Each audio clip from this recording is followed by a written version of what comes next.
It's pitiful, Swiper. Welcome to another episode of the Star-Studded Panel. I got Chill, I got Mars, I got Big Ox Bob, and I got Swiper with me today. And we're going to have a good episode. It was a crazy weekend of basketball, but along with the positives, there were some negatives that happened over this weekend. We got some bad news regarding some of our NBA stars. Kevin Durant is out. Zion Williamson is out. And a young rising star by the name of Chet Holmgren is out. And we got to discuss these injuries and what this means moving forward, not only for the individual players, but for the teams and for their conferences as a whole. Let's start with KD because the Suns were on one of the better runs in the NBA. Mm-hmm. They were 8-1, and Kevin Durant went down. So before we even go into KD's injury, Ox, that mid-range assassin that you got in Sacramento, I mean, that's going to be the difference in y'all winning and losing games. Because as much as these guys talk about the long ball line, that in-between game that DeMar DeRozan brings to the Sacramento Kings, it's the difference in your offense. It's the difference in your offense. When you can't get it going at the long ball line, you can always rely on DeMar DeRozan. There's two injuries that I don't play around with. Imagine that shit. Imagine that, right? There's two injuries, guys, that I don't play around with. I don't play around with calf injuries, and I don't play around with the heart. I don't play around with that. And I already seen this movie with KD with this calf injury, and I understand why he rushed back because it was the NBA Finals. Right? I understand why he rushed back because it was the finals, and you don't get a lot of opportunity to play in the NBA Finals. In this particular situation, we're in the beginning of the season. You rest this dude for as long as you need. If he needs to sit out for a month, if he needs to sit out for 2 months, I have no problem with that because the last thing that you want is to have a reoccurring effect where he rips it again, and not only does he rip it again, you lose him for this season, and you may not never get him again. He may never recover from this. Kevin Durant is one of the few guys, with the exception of Dominique Wilkins, who recovered from the Achilles injury, and he actually was still super sharp, still at this point. This Phoenix Suns team was rolling, and it was largely due to what KD was doing on offense, just as a bucket getter alone. That's not only what he was doing, because when he was playing the five, he was actually defending at a pretty good level. But this calf injury, Ron, I don't want to play with it. I do not play with calf injuries, and I don't play with heart injuries. So if he got to chill out, let him chill out. And then Asor Thompson just came back from the blood clot issue. He just got returned to play basketball again. So yeah, there's a lot of things happening right now. What do you say? Shout out to him. I said that's what's up. Shout out to him. I'm happy to hear that because I didn't know it was still going on. And when we were watching the Pistons game, like last week, I was asking about it. I didn't know. That's what Chris Bosh was, wasn't it, Ox? And yeah, it was career. Blood clots, So that's good. You know, blood clots, that's just nothing to play with, though. You know what I'm saying? You could die. You get that pulmonary embolism, what's it called? You know, that's serious. You get blood clots in your lungs, your brain. You pass away from that. For real. That's not no joke. Pat Riley was not trying to hear Chris Bosh, who said that he would get a second and a third opinion. Riley's like, you are not dying on national television on my watch. No, I don't think so. And that's probably one of the best situations I've ever seen too of a team, because they honored his contract and they paid him the rest of his money. You know, even without him playing. And so that was a huge deal. But yeah, man, injuries have been terrible this year. I feel horrible for Kevin. Kevin was, as you all know, Kevin and I go way back. So Kevin this is a Durant, obviously. For him to have these injuries and all that stuff, man, it's just horrible. Being 8-1, I think he was near the top of the MVP board. Like, he was playing lights out. That show he had with Kyrie Chill, when him and Kyrie were going band for band to close out that game in Dallas, was crazy. Yes. But yeah, man, it's just really unfortunate. And then Chet, is Chet 8 to 10 weeks and then a reevaluation? Yeah, he broke 2 months. He broke something in there. Like, yeah, it's his hip. I think it was what exactly was he fell hard too. He fell hard. This wrecks him, right? The hardwood does not give. It's right. You fall straight on your hip like that, especially, not being funny, but he's a skinny dude. That's straight. He hit straight bone. Like, so I seen that there was some type of fracture in there. Yeah, he said it's a right iliac hip fracture, and return to play protocol be provided in 8 to 10 weeks. Yeah, that's great. And I'm going on record right now. This wrecks them. This doesn't hurt them. This wrecks them. How long till Hartenstein comes back? Because Hartenstein almost back, right? They do got Hartenstein. He'll be reevaluated in like 3 weeks. 3 weeks. Here's the difference, though, Ron. But what you telling me that they do have Hartenstein?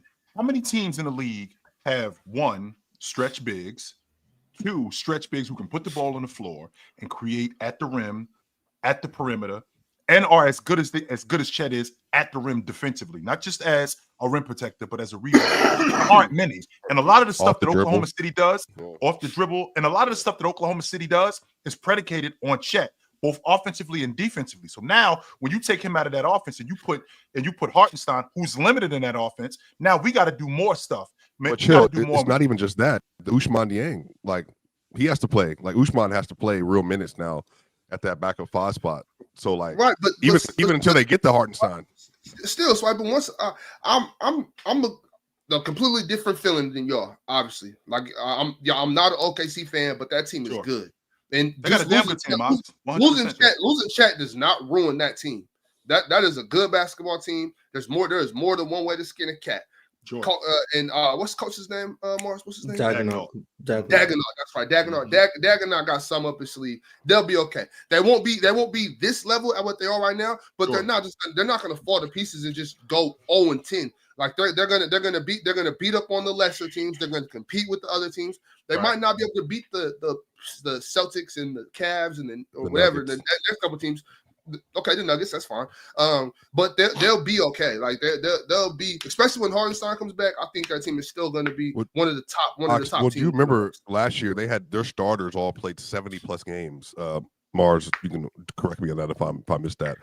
But that's a huge deal for a young team, especially. But even just as you saw last year, Ox, like they had so much camaraderie over the course of the regular season that they were able to pull out those 57 wins. And this year, already losing Chet and Isaiah, and then hopefully, obviously, you don't have any other injury issues. But we already know Alex Caruso has gone back and forth with injuries over the course of his career at different points, and so they're gonna need. Until Alex Caruso gets hurt, though, he's healthy. Yeah, they don't have any active bigs on their roster right now. Right, that's what I'm saying, man. Like when Hartenstein's back, they might be fine.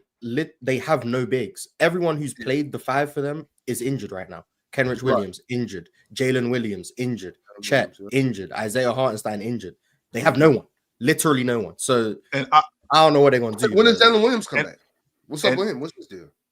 Hamstring injury. Hey, bro, I don't even know if he's no type of big though. Because he's not like a bodyer, a rebounder, nothing. He's serviceable though. When you got that's the squad they got, the defense, the perimeter defense, the guard defense, the wing defense they got. If they get a serviceable big, they'll still be okay. Like I get what you guys are saying, and I agree. They're taking major losses, but that's a good basketball team. It's a damn good basketball team, Ox, but it's predicated on what Chet does. A lot of that stuff is predicated on what he does, not just on offense, but on defense. When you build a unit, if you notice, they took the leap last year when Chet entered the lineup. They were a play-in team previous to that. Now Chet's in the lineup. He brings a different dynamic to that team. So now you building stuff around what Chet does. So now that's not the only thing that happened though, Chill. J Dub got better. And you know why? He's got not because of Chet, not because of Chet.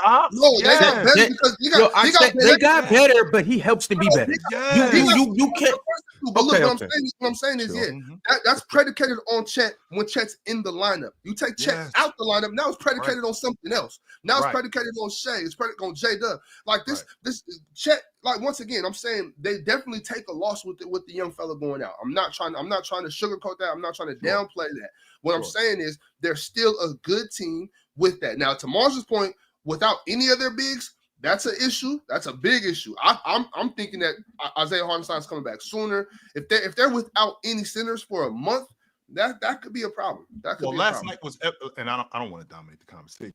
Last night was evidence of that, how much they need Chet, because I'm watching the lineup of Lou Dort, Alex Caruso, SGA, Jalen Williams, and Wiggins. That played right into the Golden State Warriors' hands because they went Curry, they went Curry, Pods, Wiggins, Kuminga, Dre. You don't have that big guy, one, to stretch the defense. You don't have that big guy to protect the rim. You don't have that big guy to man the paint. You don't have that. That's the difference in what their offense was yesterday. That's why they fell in the hole in the third quarter, how they did, by 24 points. Because they were able to spread Oklahoma City out like they did. Not only spread Oklahoma City out, but those athletes in both Wiggins and Kuminga, they were able to get to the rim, and there's nobody there to protect the rim like Chet. So that played right into their hands. That small ball lineup, 100% can work in some aspects, Ox. But when I say wreck them, when you're talking about winning the whole thing, Chet's got to be there in order for us to do that. That throws a monkey wrench in everything we're doing because everything we're doing is predicated on Chet being there. 100%. I'm not talking championship. I wasn't talking championship when Chet was healthy. I mean, I wasn't talking championship when Chet was healthy. I'm not talking about this is a championship. I'm saying this team is still a good squad. I don't think it. Now, if you're saying that they're not championship contenders and that's what you mean by wreck them, then I agree with you. That's what I mean. Okay, well, yeah. Then they ain't Charlotte, Ox. Let's chill out on that. They're not Charlotte. Yo, respect Charlotte. What the heck? No, why? Charlotte, because they got. Damn, so Charlotte's a new Detroit. So Charlotte's a new Detroit. I apologize, Ox. They're not Portland, right? They're there not we go. No, I'm not doing that. No, they're not doing that. But for what they're trying to do, without Chet, this wrecks everything. Yo, Penn, I would like to hear from you about Chet Holmgren and OKC, and you seem to have the most intel on this team. So can you let us know how you feel about just the whole situation? I mean, you're losing who Swiper called their de facto defensive player of the year, right? You're losing that. You're losing a lot of spacing. You're not going to be able to replicate it. There's nobody else in the league that's doing what he's doing. Frankly, there's nobody else on their roster that's doing what he's doing. So they're going to be forced to play small. But I really agree with what Ox said is if you're going to have this situation, I'm more hopeful with this situation if you have like a top 5 coach. So a guy like Eric Spoelstra, a guy like Mark Daignault, maybe even someone like Will Hardy, they're really creative coaches and they're going to find ways to be successful. Sure. Chet went out in the 5-minute mark. They played the rest of this game. They were pretty competitive. They lost, but they were competitive against one of the best teams in the West.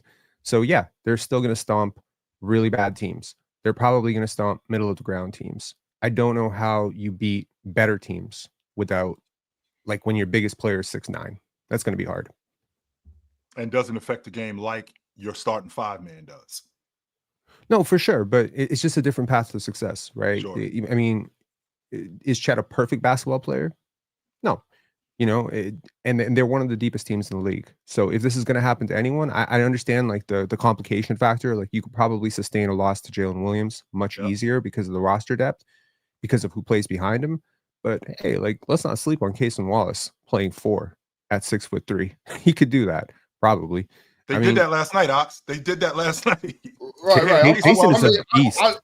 I know his trainer. He's awesome. Like so it depends on the matchups, though. And it was the Warriors. So the Warriors go to that small ball lineup. Like I said, they started the third quarter. It was Steph, Peyton, Wiggins, Kuminga, and Dre. That was their starting 5 to start the game in the fourth. And that plays right in with Oklahoma City going to that small ball lineup. That worked perfect for what Golden State was doing because they spread them out. They had better athletes at that point, and I thought they did a better job on defense because now you don't have that X factor, which is Chet, a 7'1", basically demigod who can score the basketball, who can rim protect. You don't have that, and now Draymond Green is not brought away from the basket. He can't quarterback the defense like he would if Chet was on the floor. He can't do that because Chet brings that different dynamic. So, Cason Wallace playing the 4. That's a little different. It did work last night in some stretches, but there's going to be some teams like Denver, like they can't do that with him playing the 4 with Aaron Gordon on the floor. That's not going to work. No. How difficult would it be for them to just sign, I don't know, a 6'11", 7-foot warm body out of the G League? You know what I mean? Like that. Like if you're so worried about the Ivica Zubats and the Nikola Jokic's and the Andre Drummonds of the world, even Nurkic and all them. Anthony Davis, Nurkic, Sabonis. Oh shoot, for sure. Yeah. Everybody. Anthony Davis went out last night. I know it's some centers y'all don't like, but everybody. If the biggest man on the floor for you is 6'6", just the West alone. But out in the East, it ain't no cakewalk in the East too. We will happily give them Bruno Fernando for a 2058 second-round pick. They can have Drake Lando if they want. They can have Drake Lando. I'll help him out. Bruno played well. Mark, you already got Lando's bags packed. You already got. I'm trying to help out the Thunder. If they need a big, I'll give them Drake Lando. I'm being a very nice citizen right here. That's what I'm trying to help. Y'all, I got a $20 super chat from Jamal. Speaking of bigs, he has the best big in the East. over there as his profile picture. Gershon Yabusele, shout out. Shout out Gershon. He said, "What do you guys think of Yabusele and Jared McCain so far this season? I think they have looked great for us this season. Also, chill. What is that last line? Get Eric Gordon off the floor. He killing us. Get Eric Gordon. I've actually heard this morning that this kid McCain could be the rookie of the year.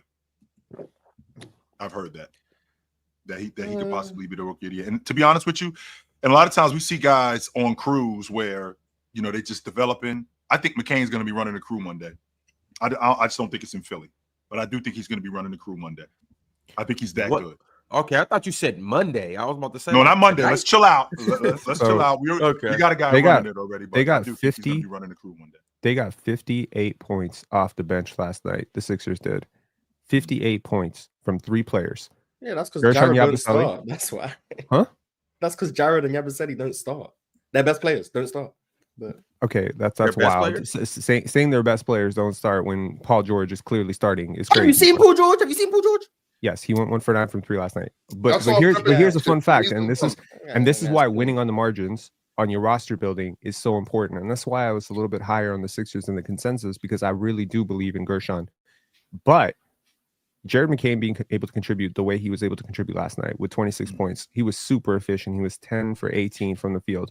Gershon Yabusele was 8 for 13 from the field, and Jeff Doughton was 4 for 7 from the field. Shout outs to my guy Jeff Doughton. So for a combined $6.7 million, they got 58 points off the bench last night. That's a bucket of extra crispy and a 6-pack. That's what they got. Okay, and how many points they get from that $50 million? That's a Walmart rollback. If I ever seen one, you add it all up. You just add Paul George contracts, and he gave you 9 points. It's like, all right, cool. Like Paul George was meant to give you those points, and then the bench players were meant to give you what Paul George gave you. They just flipped roles. That's what happens. It's not like they got extra value. No, because Paul George wasting value. It's like the same thing. It just adds up the same, just different people doing different roles. I might have to agree with you. I might have to agree with you, Penn. Sounds like I just walked into Walmart and got a 60-inch for like $200. That's for real. And and then you bought a watermelon for $9,000, and you're like, oh, well, I still spent about as much as I was expecting to. I just spent more for a watermelon than a TV. I love how the Sixers depth is being used to malign Paul George. Look, my point is, like, this is why the Sixers have advantages that teams that don't have this kind of depth, like the Milwaukee Bucks, are going to, they're able to sustain an injury to 2 of their star players, their 2 best players by far, in Maxey, and they're able to in Maxey and Embiid, and they're able to do this because they have guys on really cheap contracts. They were playing the Hornets. The Hornets are better than you think. Chill on us. Now, and the Hornets were healthy. The Hornets had Brandon Miller. The Hornets had LaMelo Ball going off, even though he was. They didn't have Mark Williams. Didn't have Mark Williams. They did not have Mark Williams. Have Mavs Bridges. Mark Williams. We don't have to hype the Hornets just to save the Sixers. Okay. We don't have to do that. They was injured. We was injured. I'm just saying, respect. Like, it's an NBA team, right? Like, you're missing by far your best player. Like, okay, if you had to do a pie chart of the value of the Sixers, Embiid is like 45% of that pie chart. He's that, and he's gone, and they're weak as hell. More than 45%. I'm talking about you. Yes. No respect for Maxey. No, he like a solid 4%. Maxey a solid 4%. No, I think like 95%. You see guys like Kyle Lowry later in their career, and they're able to just contribute. Like, he was a great facilitator for them last night. You might say the offense wanes and whatever, but his IQ, his ability to table set, is good, right? I mean, did he outperform Mike Conley last night? Was it Sky Blue? I don't know. Mars, like, can it's Monday, Mars. Can you be serious? Hey, Ron, do the ad real quick, brother. Yeah, we trying to get Ron to do his job. See, Ron don't even run. I'm gonna read the ad in 5 minutes. 6 minutes later. Yeah, come on, so we can get to the story, Ron. So we can get to part 2. What's the story that we need to get to? Come on, Jalen Green dunking on Kings. What do you mean, Ron? All right, chill. What's your main story for today? All right, chill. Just ignore him. Don't respond. Don't respond. Everybody just go silent until Ron does. No. I'm in any questions the L host asks, I'm answering. Ox, what's the main story of the day? My story is Chris Bosh is not a top 5 power forward. D Wade is wrong. That's my story. Oh yeah, we do have to talk about that. We do have to talk about that. We do have to talk about that. That was crazy. All right, making waves in the world. with my crazy basketball. Chandler Parsons telling me that KD is the best player on every team he was on. That's a fact. You know what I want to tell you guys? First off, what Ron said about that's crazy. I want to tell everybody about a beautiful app that I love to use, especially on weeks like this where the NBA is ramping up, because the NBA is finally back. It's a new season, which means new ways to get into the action only at DraftKings Sportsbook, an official sports betting partner of the NBA. Who's draining threes from behind the arc? Who's crashing the boards and grabbing rebounds? Get behind your favorite players and the prop bets you can make with those players on DraftKings, the home of the NBA player props. Is it your first time? No problem, buddy. New DraftKings customers get $5, and then they could turn that into $200 in bonus bets instantly. Every point counts with DraftKings Sportsbook. Download the DraftKings Sportsbook app and use the code Players Choice. That's code, and I repeat, Players Choice for new customers to get $200 in bonus bets when you put up only $5. This is only on DraftKings. The crown is yours. Got a gambling problem? Don't sweat it. Call 1-800-GAMBLER. In New York, call 877-8-HOPE-NY or text HOPE-NY 467-369. In Connecticut, help is available for problem gambling. Call 888-789-7777 or visit ccpg.org. Please play responsibly. On behalf of the Boot Hill Casino and Resort in Kansas, 21 plus age and eligibility varies by jurisdiction, void in New Hampshire, Oregon, and Ontario. Bonus bets expire 168 hours after issuance. For additional terms and responsible gaming resources, see dkng.co/bball. We'll see you guys soon on DraftKings. There was some things circulating around the internet. Don't call Ron. How about that? Let's start there. If you got an issue in your life, don't call Ron. He's gonna expose you. Call Ox. Call Ox. That's a fact. Definitely call me. Yeah, no. Matter of fact, Ox, you Jaylen Brown. Ron is Giannis. That's the best description I can give you. With that being said, because I'm dominant. That's why Giannis like to play a lot. I think Jaylen Brown probably, I think he took a little serious. Like, bro, but you know what Jaylen Brown told him? He said, "Play with this L. Then how about that? Play with that 2 and 8 since you want to play so much. Goodness gracious, play with that. Yeah, play with that. Take that with you. Definitely take that with you. But y'all know, Giannis, he's I don't want to call him a child, but he is a little goofy. You know, but are him and Jaylen cool like that to be doing that? That's what I'm saying. Like, you can't. I don't got to be cool just to play with you though. Like I was gotcha. Like you know what I'm saying. Like it was funny. You know what I'm saying. Like, no big deal. And Jaylen don't really seem that like that type of dude. He seemed like a business type of dude. Like don't play. He is. He'll play around, but he also is like a man about his business. Like that's the type of dude he strikes. He don't even do that with JT like in the middle of the game. Yeah. So who are you? You know what I mean? JB's like, oh hey, yeah, good play. You good type thing. He's like let me be an adult, and then here come Giannis. There's a time and a place for everything. We're out here literally playing a game. Like, but we can have fun, bro. Game to use. Now, I don't like to play with the other team. Like, I'm not nice with the other team. I feel that, but still, like, I don't think it was that serious though. Like, I don't think it was neither. It's not serious at all. It's just funny because that's the competitive thing, bro. Like, JB's locked in mentally, and here come Giannis doing this like we in kindergarten or something. Well, Giannis need to lock in. They 2 and 8. Giannis playing locked in. Don't play me. Giannis need to focus. Giannis thinking about South Beach. Giannis thinking about Brooklyn right now. Giannis thinking about Inglewood right now. He might be thinking down south. Like I got a Jabari Smith trade package with Giannis' name on it. Nah, we need more than that. That's a number 3 pick. We need more than that. Yeah, we need a number 3 pick. You want Reed? Take Reed. He don't shoot the ball. And a number 2 pick. Okay. Right. Yeah. Lost his minds, I guess. Okay. Bro, I looked up Bucks tickets the other day. It was $5. Wait, to play who? I don't remember. It's probably the Wizards. It's probably the Wizards. $5 to get in the door to see Giannis. $5 to get in the door to see Giannis. That's good. Tickets should be cheap. You can't see him from way up there. Like you're not really seeing Giannis. You're just hearing the noise. Like, you're back up against the wall in the concrete. You just know Giannis is in the area. That's what you. Yeah, you're just feeling the I'm essence gonna check of the Game Time app right now.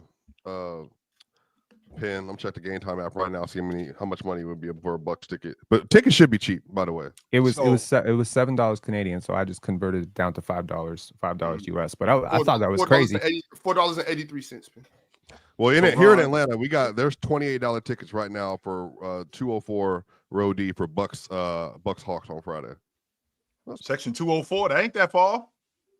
Let me see here. The Game Time app will show you what the seats look like and all that. So section 204. We are not sponsored by no free. Whatever. Hey, we are not. We are not. Game Time is a friend of Swiper. So if y'all want to be a friend of PC, just let us know too. Shoot. Wrong to new friends. Excuse me. So funny. Pin though. I'm sorry. What up? It was something that happened this weekend that's been circulating around the web, based off something that you said right here on this platform. Mm-hmm. The number of times I read this white dude doesn't know basketball this weekend, it make my head spin. What was it on? What platform was this on? I didn't even know. Every platform, bro. It went viral on Twitter. It went viral on X. It went viral on TikTok. It is crazy. It's not locked in. Viral. What happened? What did happen? What happened? Udonis Haslem and Dwayne Wade spoke about our delightful conversation on Nic Claxton being closer to Chris Bosh than Chris Bosh is to Anthony Davis, and I'm just happy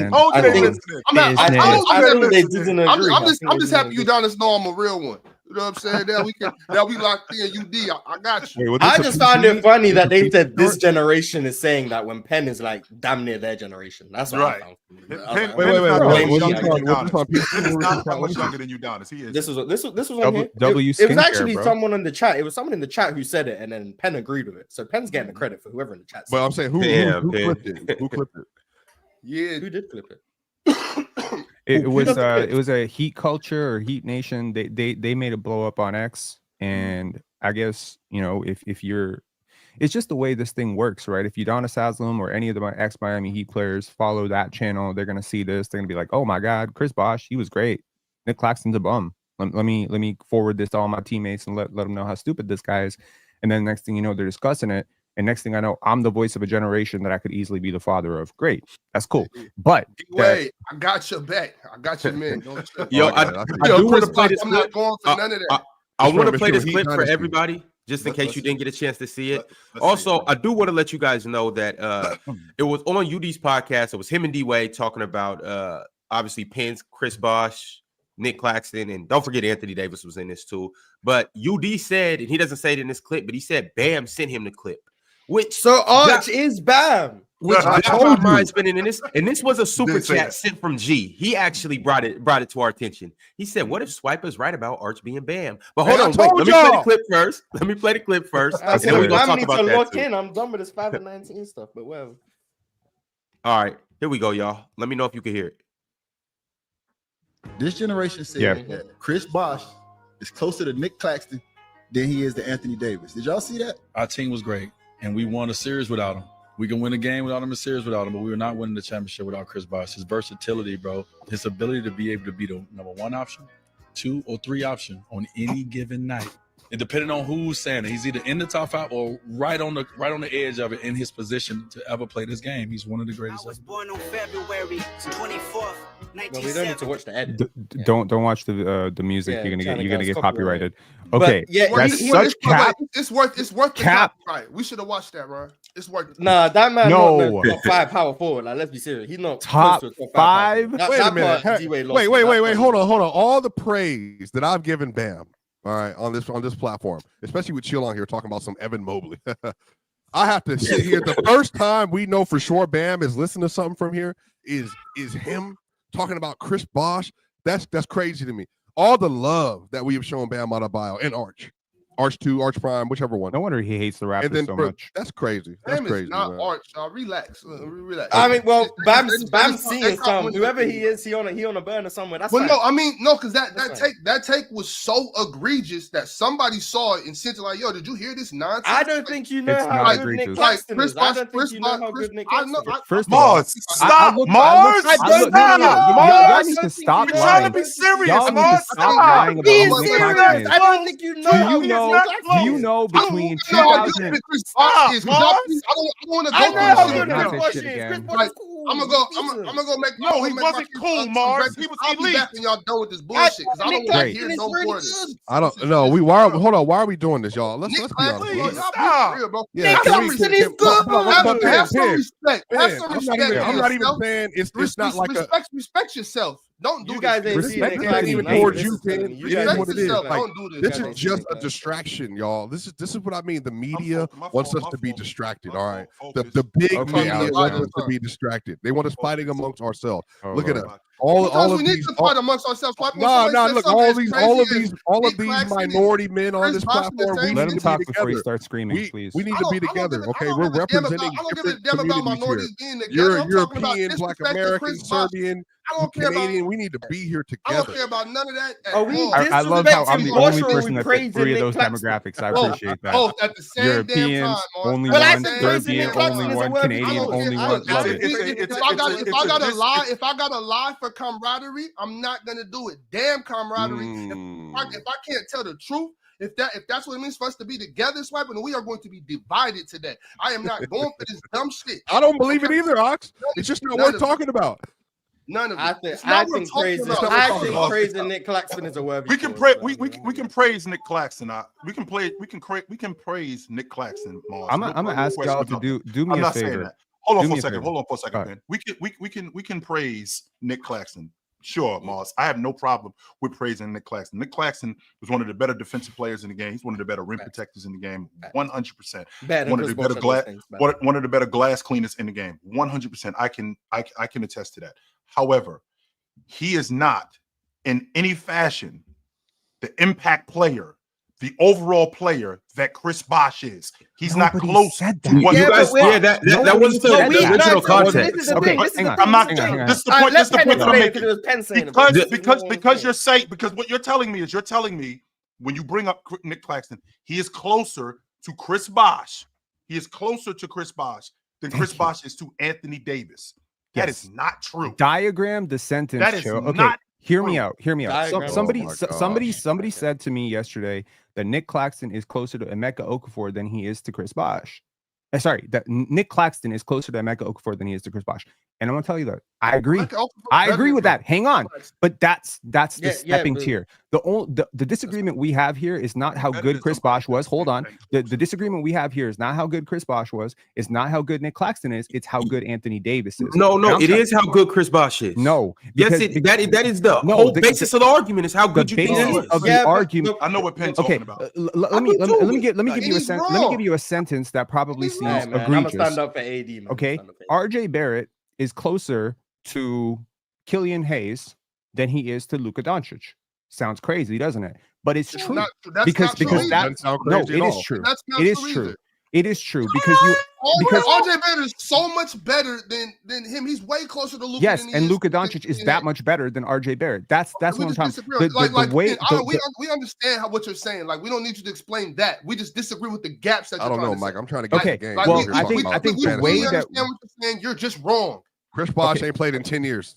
Okay, cool. I don't really care about that. What I heard today was what I heard in that clip was that Chris Bosh is the top 5 power forward. Let's squash that real quick, okay? Because I was like, I'm gonna give myself a challenge. I'm gonna give myself a challenge, and I'm gonna try to list as many power forwards in the league in history that are better than Chris Bosh in under 30 seconds, and I'm gonna see if I get to 5. Guess what? I got to 12. Here's the list. Tell me when I'm wrong. Okay, Tim Duncan, Kevin Garnett, Dirk Nowitzki, Chris Webber, Rasheed Wallace, number 32, Anthony Davis, Charles Barkley, Kevin McHale, Dennis Rodman, Draymond Green, Karl-Anthony Towns. That's 12. No. Hold on. Wait. Chris Bosh better than you didn't say Giannis. You didn't say Giannis, but Chris Bosh is better than Karl-Anthony Towns. No, he's not. Yes, he is. Yes, No, he he's is. not. Yes, he is. I don't Yes, care he to is. have a Cat and Chris Bosh he's not. conversation. There's Chris no Bosh parts of better Chris than Bosh. Draymond. Chris Bosh better than Draymond. And too. I give him that too. Yes, he is. Is Chris Bosh better than Kevin No, Love? he's not. Is Chris Bosh better than Kevin Love? Kevin, Yeah. But you didn't say Kevin McHale either, Pin. So Kevin McHale better. Yes, I I said- did. he said He said Kevin McHale. You didn't? Well, so we got Giannis. Even modern era. He ain't say Bob Pettit neither. He ain't say Modern Elvin era, Hayes. there's He ain't 5 say power Elvin forwards Hayes. better than him right now. Elvin Hayes or Bob Pettit neither. Ben, So I agree with you. there's Chris other Bosh names is you top could have five. said. There's Chris other Bosh names. isn't top There's five. a I lot agree of with you names on I could have said. I gave myself a challenge of 30 seconds. Those are names Sure. that came up in 30 seconds. Look, Right. I understand. Look, I watched this guy for 7 years in Toronto. I'm trying to tell you, he won 3 playoff games. I don't think he's that great. As a first option, which is where he gets the accolades, the all-star, all that stuff, he did it in a depleted East, and he stat padded. He was like a very unfit first option. This idea that he could have been a first option, second option, third option. I'm sorry, no. And this idea of we could have won a series without him, we could have won a game without him, but we couldn't have won a championship without him. Guess what? If you had Anthony Davis in his place, you would have won 4 championships. Number one, that's the gap. Number two, you couldn't have won a series without Anthony Davis because that's how important Anthony Davis was. What would they have won with Nic Claxton? One championship. Two. They would have won 2. They would have won 2. Nah, They would have nah, won 2. they- But they- that's my point. Look, no, they No, wouldn't. Ray Allen. and let me tell you one more thing before we, because because I don't want to get dragged into this, because like we talked about this for like 30 minutes the last time and we all lost our minds and people were saying like, why is he crying? I'm not crying. Let me say this. I Googled Nic Claxton, Chris Bosh, and I found hundreds of posts comparing Nic Claxton and Chris Bosh in 2019 to 2021. When he was with Kyrie and KD, they were like, oh, he's going to be the Bosh there. Okay. And guess what? Maybe offensively, he's not that. Okay. The jumper has not come along to the level of Chris Bosh. Respect Chris Bosh. Chris Bosh is a good player. However, y'all saying that's cap. Google it for yourself. You think I'm stupid? Like, go Google it yourself. Articles. We watched them play basketball. Who gives a shit about the articles? Oh no, Pin. I refuse to have them slander your name and say that you're up here lying. I got you, brother. I got my Serbian brother. Well, one of my Serbian brothers. This is the articles right here that Pin is referring to. Oh, okay. Y'all see it. It's not articles, but it was comments, and it was. If I'm not mistaken, Nic Claxton's literal draft day comparison was Chris Bosh. Okay, so it's not that crazy. There is physical similarities. DeAndre Jordan made the comparison. Oh, there we go. That's important. DeAndre Jordan made the comparison. There we go. So we don't need to worry about it. Hey, Ron, Jamie shot is verified. Ox. Ron, what was the kid that got drafted to the Bulls about 5-6 seasons ago that was comparing to Scottie Pippen? We ain't never seen him again. I don't give a shit. I don't care about draft day comparisons. Denzel Valentine? Who? Nah, not Denzel. He was a light skin cat. No, Otto Porter Jr. We don't remember his name, but they were talking about, man, that's the next Scottie Pippen. We have a guy here in Anthony Davis who could legit be the best defensive big in the league right now, top 3 at least, and he's averaging 32 points per game. What are we talking about? Anthony Davis is so much better. People like to hate on AD. AD has a career box plus minus of 6 plus. I think 6. I want to be clear. I'm not hating on AD. Chris Bosh 1.9. What are we doing? I just want to be clear that I'm not hating on box AD. plus What's Nic Claxton's? 1.6. Oh, he's Sounds like literally he's closer closer. to. Sounds like he's Plus closer to.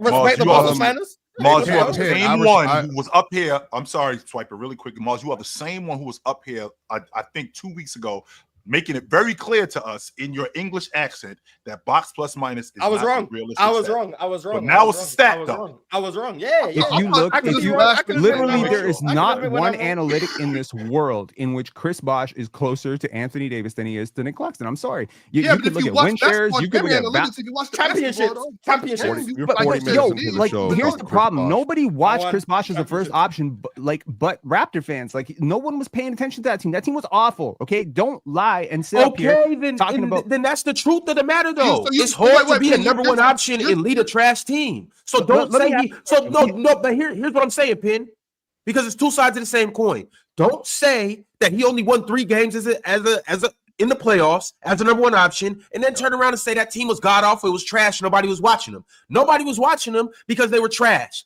They were trash, so they didn't make the playoffs. When they did make the playoffs, they got maxed out of the playoffs because they sucked. What other number one option is gonna do that? Anthony Davis won a playoff series for the record. on and a he was damn much good better. On a damn good New Chris Orleans Bosh- team. Chris Let's Bosh- not act like that New Orleans team was just good. They were damn good. Hold on.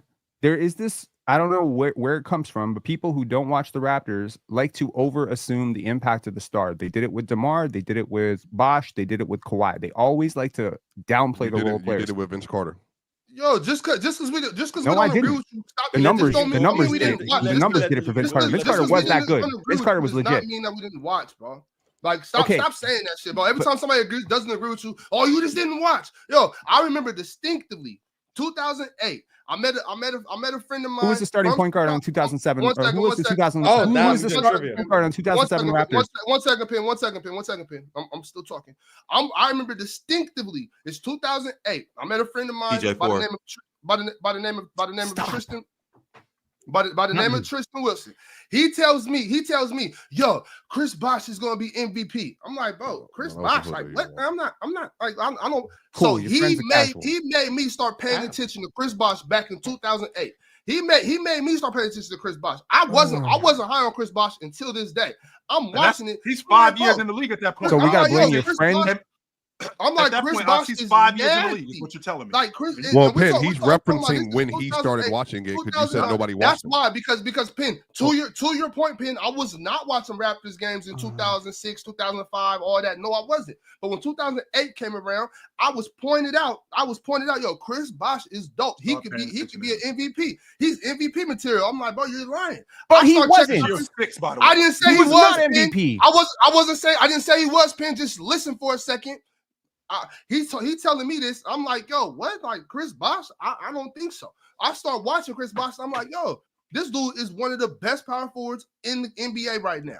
Chris Bosh was that good. You're not the only person to ever watch Chris Bosh, bro. You're not the only person. By the way, hold on, chill. But you got to remember too, Penn. Like again, I'm talking about me. Ox has this experience. Y'all had some of the higher draft picks at this point in the draft for the last several years. So we all knew Bargnani or whatever how you said his name. Bargnani. You had Jose Calderon. Swiper. Say it with us. Bargnani. Calderon, sure. We know these people are. We know these people are swiping. We're very well. That's all I'm saying. But I'm not. Again, I apologize I apologize for not saying the name correctly. It's no disrespect. We know Bargnani is. This is off the top of the head, though, Penn. I'm not saying that we were completely locked in to what was happening in Toronto. But Penn, I'm speaking from my experience. I never thought he was an MVP player. I thought he was an all-star player. I thought he was a really good player. I thought that when he went, and by the way, when he went to Miami, let me tell you, two feelings I had. I was pissed because it was supposed to be Melo, but instead of taking a 3-year deal, Melo took a 5-year deal. That everybody thought it was going to be Melo. But then when he did go there, I thought they were stacked. I didn't think anybody was going to beat that team. I thought Chris Bosh was that good. And also, Penn, one of the things Chris Bosh did, he doesn't get full credit for it, but he gets new generation credit for it. He became the first real small ball 5 that was that skilled from a championship perspective from that era on. Everything you saw from Kevin Love and Draymond Green, it started at that point for a lot of us with Chris Bosh. Because remember, Penn, you might be able to note this better than me and chill. The 3-point shot he hit to win the game. It was one of the playoff games that they had that year. It was in the right wing. He got LeBron threw the ball out to him. He hit the shot at the 3-point line. I can't remember. He had just added the 3-point shot, Penn.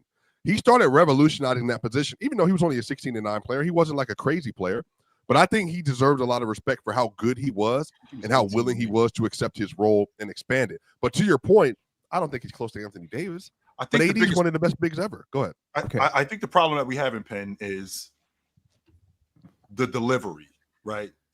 It's not that it's who it is more than anything. Because I understand your point. You're not saying you're telling me that Anthony Davis is this is the gap between Anthony Davis and Chris Bosh, and not that Chris Bosh and Nic Claxton are comparable. It's just he's closer to Nic Claxton than he is to Anthony Davis, which sounds like him and Chris Bosh are comparable, which they're not, right? But I do understand. Anthony Davis says, "AD don't want to with Chris Bosh," and I'm not saying he's better than AD. He's not better than AD. AD is better than Chris Bosh. We're all on the same page. AD is better than Chris Bosh, but AD don't want to Chris Bosh. Prime Chris Bosh. AD don't want that. AD don't want them problems.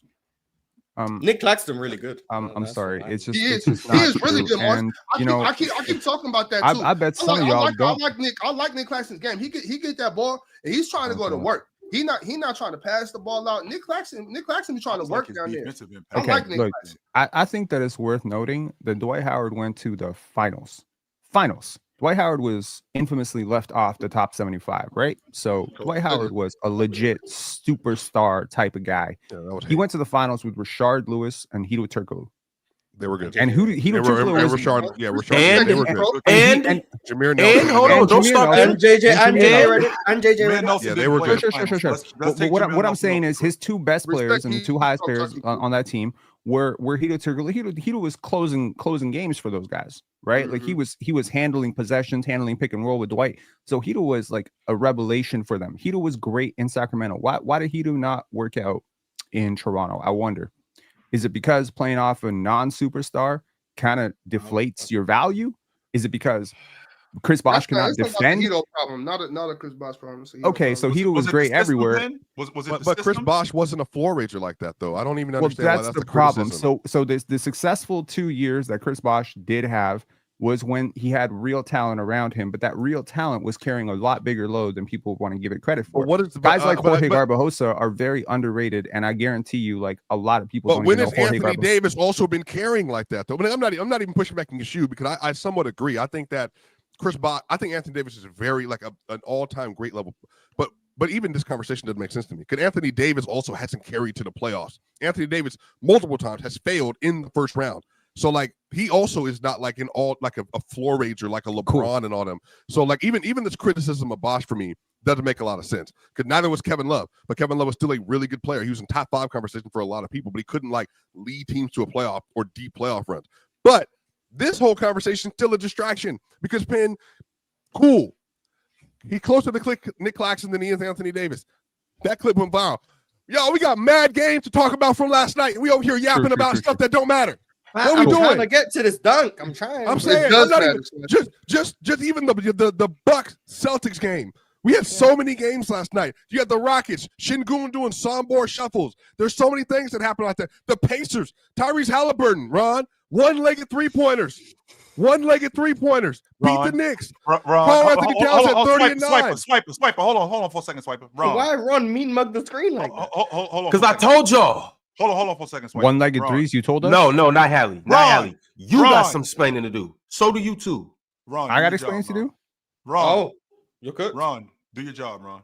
What's up? I'm saying, Ron, we have like 13 games last night or whatever it was, or 12, and we have not. It's been 49 minutes. Swiper. First off, look. That hat's on a little too tight. Unbuckle it. I don't want to hear it. Go to 2 joints instead of 3. Unbuckle it a little bit. Hey, I seen you get it done when we did PC Yo, weekend. Swiper, don't put my business on the streets. All right, look. We talked about some of these injuries, but we talked about KD. We talked about Chet a little bit. I want to talk about Zion. Swiper, it's a 3-hour show, my man. We're going to get into these games. Penn. For like 3 minutes. Penn, congratulations on your take going viral. But let's talk about Zion Williamson. Zion Williamson is out as well, and I think he's out indefinitely with the hamstring injury. Yep. Mm-hmm. I'm out, Ron. Hey, chill. I'm out. The whole Pelicans roster is hurt. It's not just Zion. Like the whole damn team is hurt. Mars, let's not make it sound like this is just bad luck. This is a reoccurring theme with him.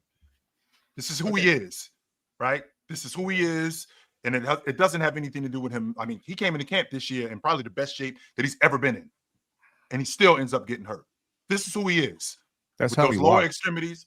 Hamstrings are tough. It's how he walks. That's the problem. It's the gait. And I was asking Ron. I was asking for 5 years of health from him, and I'm obviously not going to get it.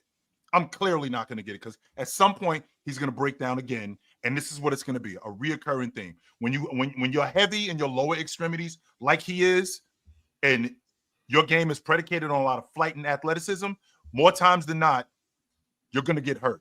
This is who this guy is. Ron, I'm out. I've seen enough. I'm out. I think it's his gait. I think it's his movement pattern. And you seen this guy walk? Like we're going right back to his rookie season. The way he walks is hitchy.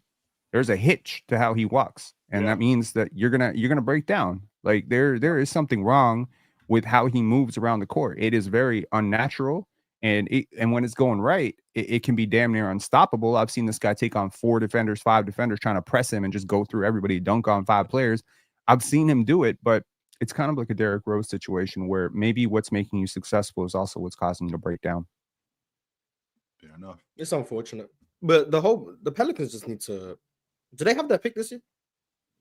No, I thought that. Yo, the worst part about being the Pelicans right now is you got to watch Dyson Daniels being like the best perimeter defender in the league right now, or at least one of the most disruptive perimeter defenders in the league, averaging what, like 5.8 steals per game for the last 3 games. So, babe, just to reiterate what you just said, shout out my boy NBAU, one of the best accounts, been there, my dog since the beginning.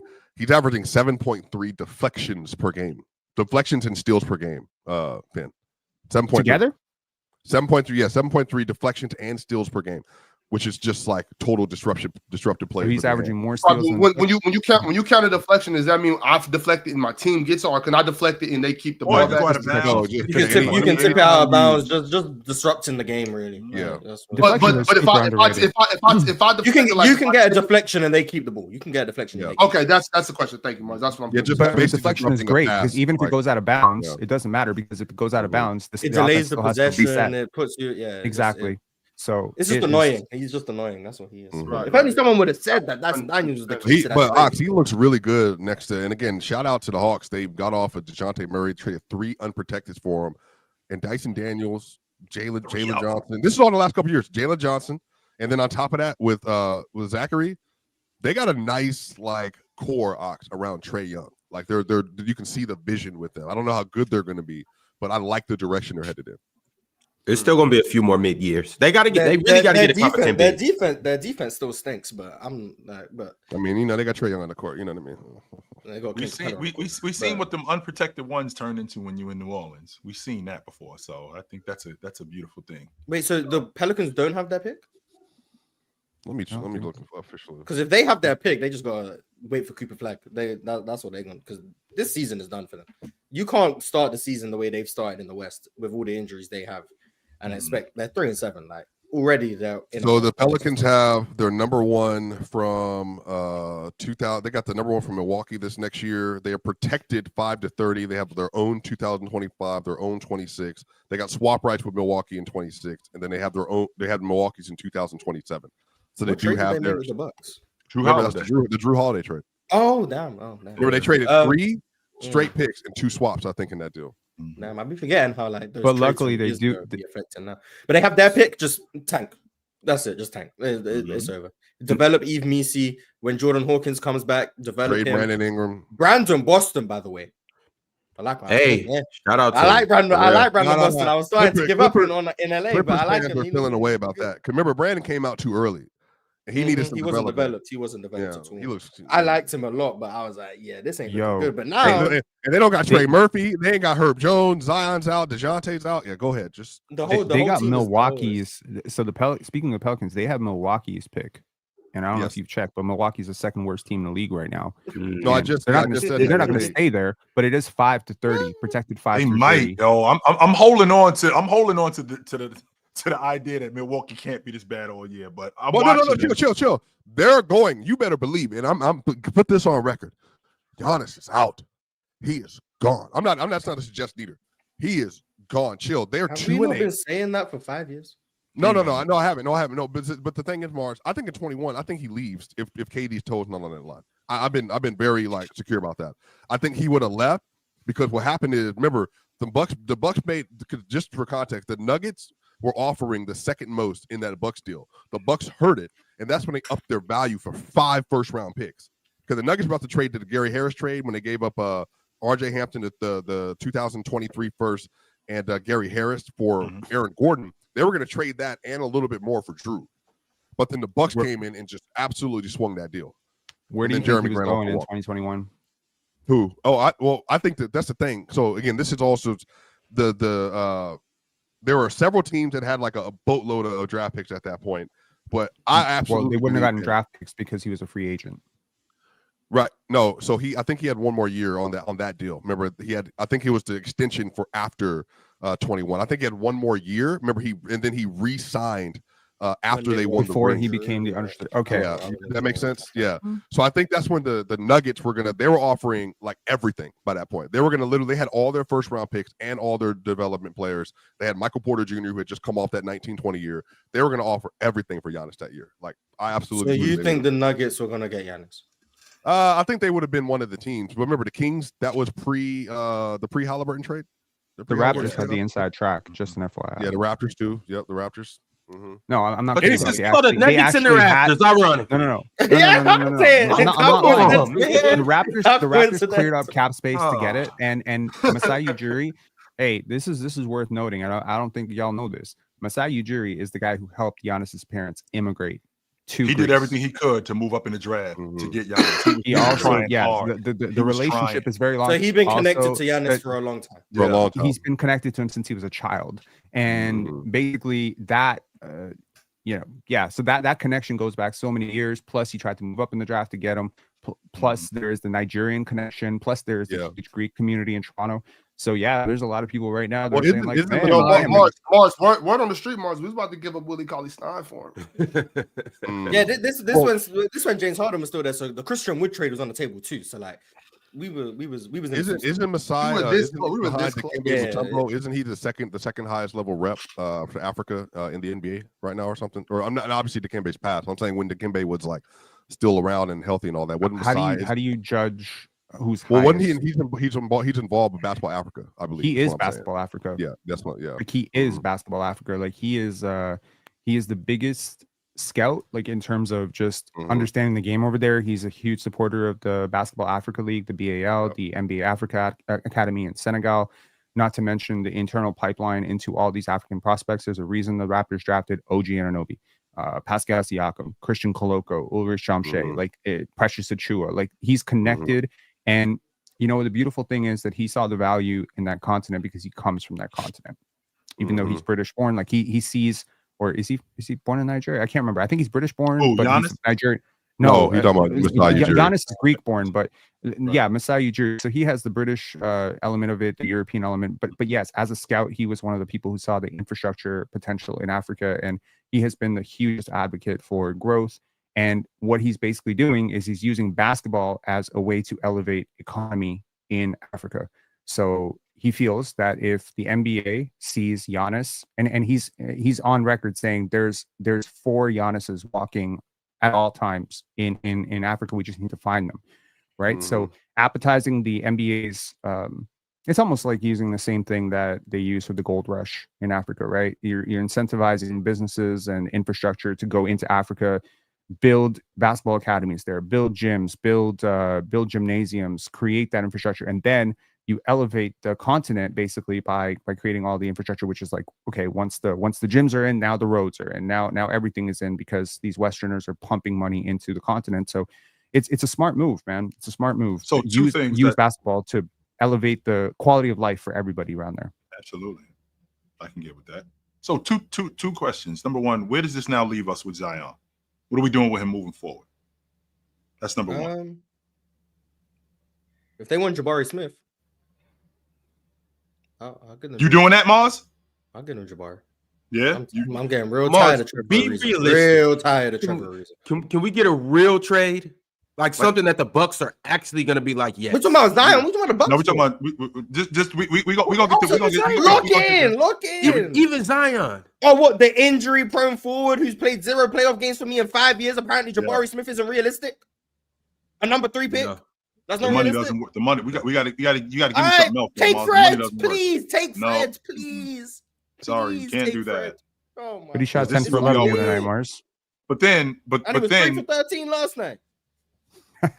Because I think we've gotten all that we're going to get out of him. Because I mean, this is probably who Zion is. Because he's always going to battle health issues. That's always going to be the case. Now you could try to manage him like Philly's doing with Joel Embiid. You can do that. But in the end, this is ultimately what's going to happen. You could try to manage him not playing back-to-backs, limit his minutes, but that doesn't work when you signing this dude to. I mean, he signed a $193 million extension, right? So with him signing that kind of extension, I mean, he's got to play. It's just that you're not justifying the contract when you're only playing him barely half the season. And you're not really getting him that much in the playoffs. And it's almost guaranteed that he's going to break down when the playoffs start because that's happened more than once. So with that being said, what kind of value does he have on the trade market? Because he's still a fantastic player. But the $1 million question is Zion. He's still a fantastic player. The question is how long is he going to hold up? He has Zion next to Bam right now. Let's do it. Let's get it done. What are they going for Jimmy Butler? Jimmy? Yeah, please. Something. They'd rather have Jabari. Surely they'd rather have Jabari. Why would they want 36-year-old Jimmy? Jabari's 21. I don't. You want to trade Jabari? You want to trade Jabari for Zion? No, but I would do it. No, but I don't want Zion. I don't want Zion. I just want Trevor Ariza off my team. But and to answer your question, I don't particularly want Zion though. I think Zion is one of the biggest reasons the league is where it is right now, unfortunately, and for the worse. Right? You have a lot of hype that's baked into some of these prospects that come out. You build them up as the face of the league, the future of the league, and then it's nothing. And when you do that, there's an expectation. And when you crown Joel Embiid MVP, right? You're basically saying he's the face of the league for that year, right? Some degree, and he don't play, and now he's saying he don't want to play back-to-backs. The consumer sours. When you crown Nikola Jokic 3-time MVP, and I love what Jokic does in general, like his overall life philosophy. W for me, but maybe the average fan does not appreciate the league MVP and an NBA champion kind of like complaining that he has to attend. Basically there's this like notion that Jokic doesn't even give a shit about basketball, that he only cares about his horses and all that stuff. So that kind of sours your brand, right? Whereas like you compare that to the Jordan, right? And Jordan's like, I live basketball, Shaq. It's like everything's like about basketball with Shaq, right? Basketball and partying. But nevertheless, still he cares, like he's trolling the Kings, and it just makes it more engaging as a fan when you got guys like Kobe and Michael, for whom it feels like life is basketball. And then you get John Morant.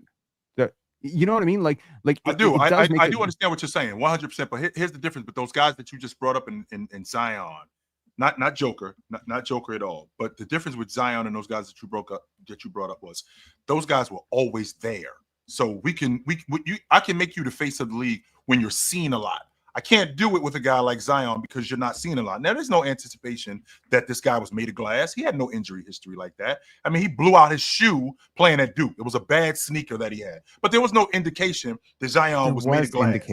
There was indications. What indication was there that Zion Williamson was going to always be hurt? His gait, how he walks. You can see it. Like, talk to any trainer and they will tell you the way this guy walks is just wrong. You cannot play this way. There's like limits to physics when it comes to basketball players. Like there's certain players where you see them and the way they move is very hitchy. And you're like, man, the first time this guy goes through an 82 game season, he's going to break down. That's just how it is. So what I'm trying to say is you build up all these players as this is the future of the league, and either they're foreign, which does not necessarily appeal to everybody, right? Or they're made of glass.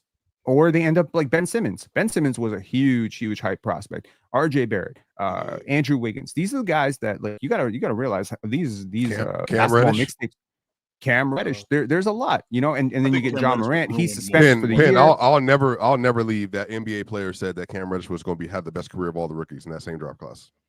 I think he was ruined more. I think Cam Reddish in high school. I was moved. Kudos to Cam Reddish for reinventing himself as a like a role player and defender, because a lot of guys just keep hanging on to the idea that they were supposed to be Michael Jordan. So what I'm saying is like you need one of these guys to work out, man. Anthony, we're holding on to Wemby and Anthony Edwards right now. Like that's the Chet, Shea. Are these the kind of guys that you want to put? Jason Tatum. You know what I mean? Like you got guys winning championships that a lot of people just don't like. They don't like them. The likability factor, the swagger factor, the winning factor, the fact that they actually play every night, that matters. So, it's Anthony Edwards. And ideally, you'd want one or two of these players in a big market. Ideally. Just from a league perspective, the league was in a better position in 1992 than it is today in terms of the distribution of stars, not the talent of players. The average player is much more talented today. Yes, but I don't know if I agree with that though, because Charlotte, even Charlotte has LaMelo. Like, what's 100% is what he just said is 100%. But if LaMelo was in New York, it's a different story. You know what I mean? No. But hold on. And on top of that, the dispersing of the talent, though, even like you don't like Cade Cunningham. I love Cade Cunningham. I think Cade's going to be a star. He's in Detroit. You got every team is represented. The Spurs have Victor. What are the other smaller markets in the league? The Bucks obviously had Giannis. They want a ring. You could say Washington and the Blazers are probably the only team that don't have upper echelon player. And respect Donovan Clingan, at some point in time. And then Washington, Bilal ain't no one going to buy tickets to watch Donovan Clingan. Let's be serious. I mean, not yet. He just needs one more year. He can be impactful, but no one's going to be like, I want to watch the Blazers. Well, Scoot is supposed to be that, but Scoot and Shaden Sharp is meant to be their ticket sales.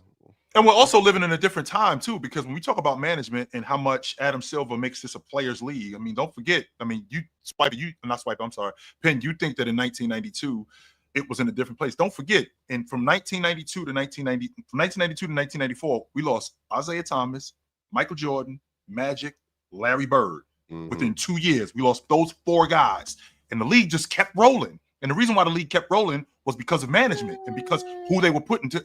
Not 1994 Michael Jordan, Charles Barkley, Hakeem Olajuwon, David Robinson. Nah. I don't hear that. Patrick Ewing. Finals viewership. The Knicks were going off. The Lakers were on the downswing, but Chicago was there. Like, bro. Right? They was moving. It was still moving.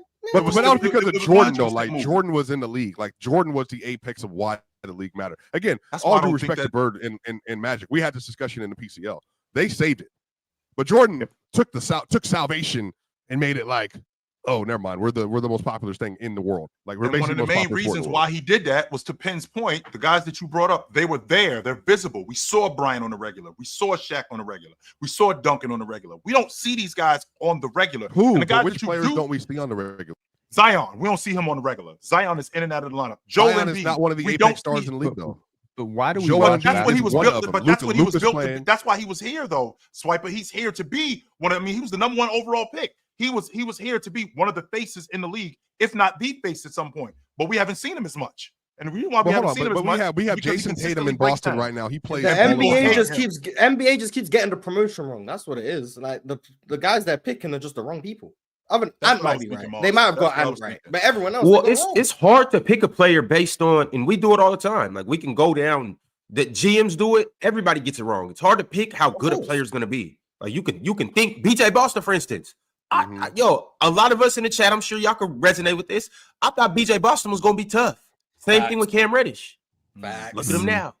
My wings, I'm just wrong about wings, but that's I think we're missing. LeBron wasn't meant to last this long too. LeBron wasn't meant to last. Like, he was not. LeBron still a favorite. LeBron, KD, Steph, like, this is unheard of for a whole generation to have. We have this many players. There's too much player mobility. Like, players are moving too fast, right? So you want to see a rivalry, in LA between the Clippers and the Lakers, and then you want to see Kawhi versus LeBron, and then you check the game and Kawhi not playing, right? The rivalries, like, I like the energy Trae Young brings towards New York. I love it. Bowing and telling the fans to go home. I love it. Like, that's good. We need more of that. We need more of that. We need less buddy, working on the off season. This guy's my best friend. We don't need that, man. This is like, it's like professional wrestling when they remove when they remove the veneer and everybody's on podcasts together. You're like, oh, I guess these guys don't really hate each other. Yeah, to some extent, you do need. Penn, don't you really think that's more so we don't have a rivalry at the top? Because that's really what it came down to. Jordan had a clear rivalry. Kobe had a clear rivalry. Shaq had a clear rivalry. LeBron had a clear rivalry versus the Warriors for several years, and Steph Curry and Kevin Durant. There is no Joker doesn't have a rivalry, well, except for Minnesota. That's a rivalry. They don't like each other. It's not like you should come in that. But I think it's not like a dislike personally. It's just like and even said this. We don't like each other. So because of play style stuff. But Joker doesn't like him and Luka are both obviously from the former Yugoslavia. Like Giannis, like he's just not around like in the playoffs. Like they just haven't faced off. The rivalry I think people are looking for is the Jokic versus Boston thing. But in the last 2 years, there just hasn't been like a, sure. What? But that's not a rivalry. I'm saying that's what people want to see. That's what you're looking at. To some extent. To some extent, the Heat and KD. Okay, but before y'all start yapping, I've searched far and wide. I haven't found not one person. People have been looking for those two teams to face in the finals the last 2 years because they were both the favorites coming out of their conferences. No, I was looking for Jokic. They were looking for Jokic and Embiid. No, that's what they were looking for. Y'all can. No, but even then, but the 76ers aren't making the finals. Everybody knows that, though. It was always the Celtics. It was always going to be the Celtics. The only person that thinks the 76ers are making the final is Mars, and that's when he's Tars. That's it. He doesn't actually. There's no real basketball. Tomorrow, and we're gonna be looking real fine. See, that's one thing. He doesn't believe they're beating Boston. He doesn't believe it. He doesn't believe they're beating Boston. I mean, I think this started with the Heatles, to be honest. Like, it started with the Heatles. It did not start with the Boston Big Three because those three were not necessarily in the same conference. KG came from the West. Ray Allen came from the West, from Seattle, and then they joined up in Boston. I don't really hate that. They were towards the end of their careers. It was very different when you saw LeBron, D-Wade, and Chris Bosh all link up because they were all all-stars. They all played in the East, and now they're on the same team. And I guess everyone just said, fuck it, I'm out. I'm not watching the league for the next 4 years because if this is what they're doing and they're rigging the deck, and then of course, you know, you get some empathy for the underdogs like Dirk Nowitzki and Tim Duncan and the Spurs and the beautiful game Spurs. People like to build them up, but let's be for real. Like, Dirk ain't Larry Bird. Dirk ain't Michael Jordan. It's different to watch. If you had a Michael Jordan to go up against that Heatles team, maybe there would have been more of a storyline. And then you get KD doing it after his team gets beat. And I mean, again, I empathize with what KD did, but the average fan did not. The average fan hated it. From a competitive balance standpoint, it was like rigging the league. And you get enough people tuning out for an entire year or tuning out for the entire regular season, they're going to find other things to do. They're going to find other things to watch. Ratings were mad high during that KD era, though. They were mad high. Teams are ruining things, but the population has also exploded, Swiper. But the world population from 1990 till today is like but the 2023 finals had less viewers than 2017. But the 1998 finals had more viewers than all of them. Fair enough. Cable viewing is not the only thing. There's an entire industry built around the NBA now, which is like Twitter, social media. People get their consumption. People consume games in 10-minute bite sizes. A lot of people do. Even playoff games. People are like, "Nah, I watch the highlights. I'm good." That simply was not necessarily available to you in 1998. So I understand there's less of an incentive to tune in because you can always watch it after. You can watch it on streaming sites, etc. But I'm just saying, like, from the perspective of how people feel about it, even the people who watch it would argue something's missing here. Yo, I'll just watch the highlights. It's crazy. That's most people. That's most people. Nobody's doing that more. So I promise you, that's most people. I mean, I'm only gonna watch the highlights. I'd rather just not watch. Yeah, but well, I mean, I'll watch the highlights like maybe a little like a couple days later after the game if it was a dope game. But like, you're not gonna get nothing from just watching the highlights. No, but I'm saying, but a lot of people that cover the game will have to watch the highlights though, because it's not humanly possible to go to a network and then cover 10 games and say I watched them all last night or this morning. You know. And also they have people that they pay to do that. But you didn't watch the game if you watched the highlights either. So. Right. A lot of times I might just watch like the second half of the game or something. You know what I'm saying? Like, hey, Flight Reacts build a whole brand off of that. That's a fact. All right, y'all. Swiper, we're gonna get to these games.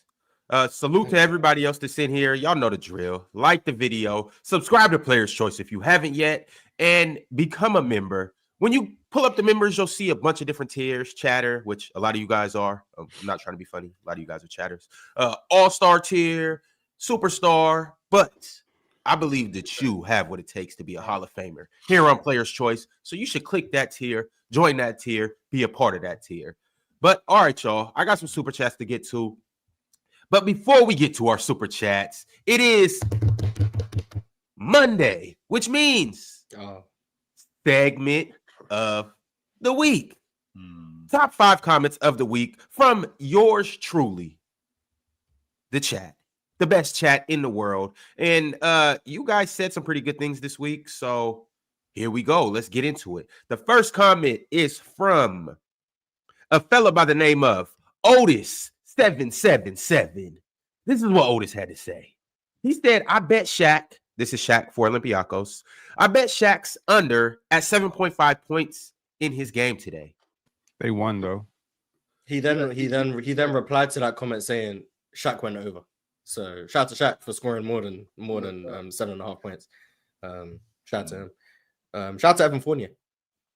Hey, Evan Fournier turned up the other night. You know, had to pack Panda up and send Panda home, but that's just what Olympiacos does. Shout out to Shaq. Play that Panda, right? They still, well, I mean, they played the Panda, but they still had to go home. You don't live at the arena. Like, you have to go home. So. And I mean, even on top of that, they play in the same city. So it's like, Yeah, but still, if I play at your arena, I can't send you home. Well, I mean, I get you. I got you. No need to come. The second comment of the week is from a guy named One Buddy, and that is Buddy spelled Buttie. One but E. Said Buddy, and this is Buddie, as in that type of buddy. Buddy be talking about everybody and they mama, but want to throw a temper tantrum when people criticize his weird behavior as a 30-year-old man with a child to raise. Bro got groupies too. Shout out to Chose Burner, man. Shout out to Chose Burner. All right. My burner. Oh, shout out to Penn's burner. Yeah. All No, right. I think that's 100% factual. And I don't yeah. get involved in that sort of stuff. I'm straight. Comment number 3 of the week is from Jeremiah Smith 7706. Kind of got a ring to it. Jeremiah Smith 7706. He said analytics hasn't taken away shots at the rim. Layups and dunks are in the restricted area is the most efficient shot in the game. Analytics doesn't like long tools. 17 to 20 foot jumpers are seen as inefficient shots. Why take a deep mid-range jumper when you can just scoop back and then take a 3? It's worth more. Ron acting like not going to the rim is just today's game. In today's game is just nasty. SGA, Luka, Fox, etc. There's plenty stars that attack the basket. And it's the problem that I'm having right there. It's just not an efficient shot. So you just want to eliminate the 17. You just want to eliminate the mid-range game. You either shoot at the long ball line or go to the rim. No, they want to eliminate the deep mid-range shots. 14, 15 feet, fine. 21 feet? Like, are we serious? Give me a break. The Kevin Garnett special? Like, no, there's no need for that. There's no reason to take a shot with your foot on the line. There's literally no reason to do that. It's not remove the mid-range. Everyone loves DeMar DeRozan. Shoot those elbow jumpers. Go for it. But if you are not foot on the line, there's no reason for it. Right. But this ties in really well to what happened last night because you had the Boston Celtics and they shot worse from 3, worse in the field than their opponent and still won because of the volume of threes. Yep. Right. But I know the league would never do this, but there's one way to mathematically eliminate this problem. Create a second zone on the court for long mid-range twos that's worth 3 points and make 3-pointers worth 4 points. Boom, solved. It would absolutely solve the math on this. The current 3-point line, make it worth 4. And then make the old deep mid-range worth 3. So you got 2, 3, and 4. And get rid of the corner 3. If the current 3-point line is worth 4, what's the value of a layup? There's no point in taking 2, none whatsoever. Yeah, but if a still value. If a current 3, like Steph Curry, we'll use Steph Curry, the best shooter. Right. Current 3, the current 3-point line is worth 4. If he's shooting 40% on a shot worth 4 points, that's double. Why would he ever take a layup? Never. Yes, there is. When you get layups, you take layups. Steph Curry could shoot what about a 5-4-3 breakdown? And it wouldn't be worth Steph Curry could shoot 65% on layups, and it wouldn't be worth him shooting his 4-pointers. He should shoot 24s a game. 20. I'm not saying he shouldn't shoot 4s, but I'm saying he would still get layups. League. On fast breaks, he's not just going to start pulling up for 4s. When he drop 3s, he already shoots 12 a game. If somebody runs him off the line and he has a wide open lane to the hoop, he's not going to take the layup. That's like me offering you. Chill. That's like me offering you $500 right now, and you saying, "Oh well, it's a good chance that I can make $1,500 later today, so I'm gonna just wait for the $1,500." I'm just not going to take the bread from you. There's a good because chance. There's a chance. The 500. No, Ron, the 500 that you just offered me. There's a good chance that I can make 1,000 right now. More times than not, I'm going to take that because I'm doubling it. If it's 3, that's different, Ron. But if it's 4, I'm doubling the points. There's no reason for me to go to the rim. If Steph gets a wide open layup, that he'll make 100% of the time. He'll take it. But if there's no guarantee, like, because this is the thing, people don't like the mathematical part of it, but it's very important. Steph Curry, he's a 42% shooter, but for round numbers, I'm gonna say he's a 40% shooter. Steph Curry shooting 40% on a shot worth 4 points is 1.6 points per possession. He would have to shoot 80% on 2-pointers to get that same value. He's not going to be. No one does that. Shaq didn't do that. rim. Giannis doesn't do that. He would have to shoot 8. Steph has never shot 80% on layups a day in his life. You do know it's just do that. He would just shoot 4-pointers. No, okay, and I understand you saying that. You do understand it's deeper than just the numbers. A lot of it goes with how you manipulate the defense and how the defense guards you. If that's the case, people are gonna, and people do like drape over Steph Curry. Like Steph, I'm talking about the way that they play defense, and Steph is an exception to that. But I'm talking about just everybody in general, but including Steph. If you don't keep the defense honest and they can't worry about you driving around them and going to the hoop, then it's a whole different way. They defend you like James Harden. Literally. Like I'm literally just playing a shot. I know you're not going to get a layup because a 4 is worth more than 2 and you got the percentages and this and this. So just go to the hoop.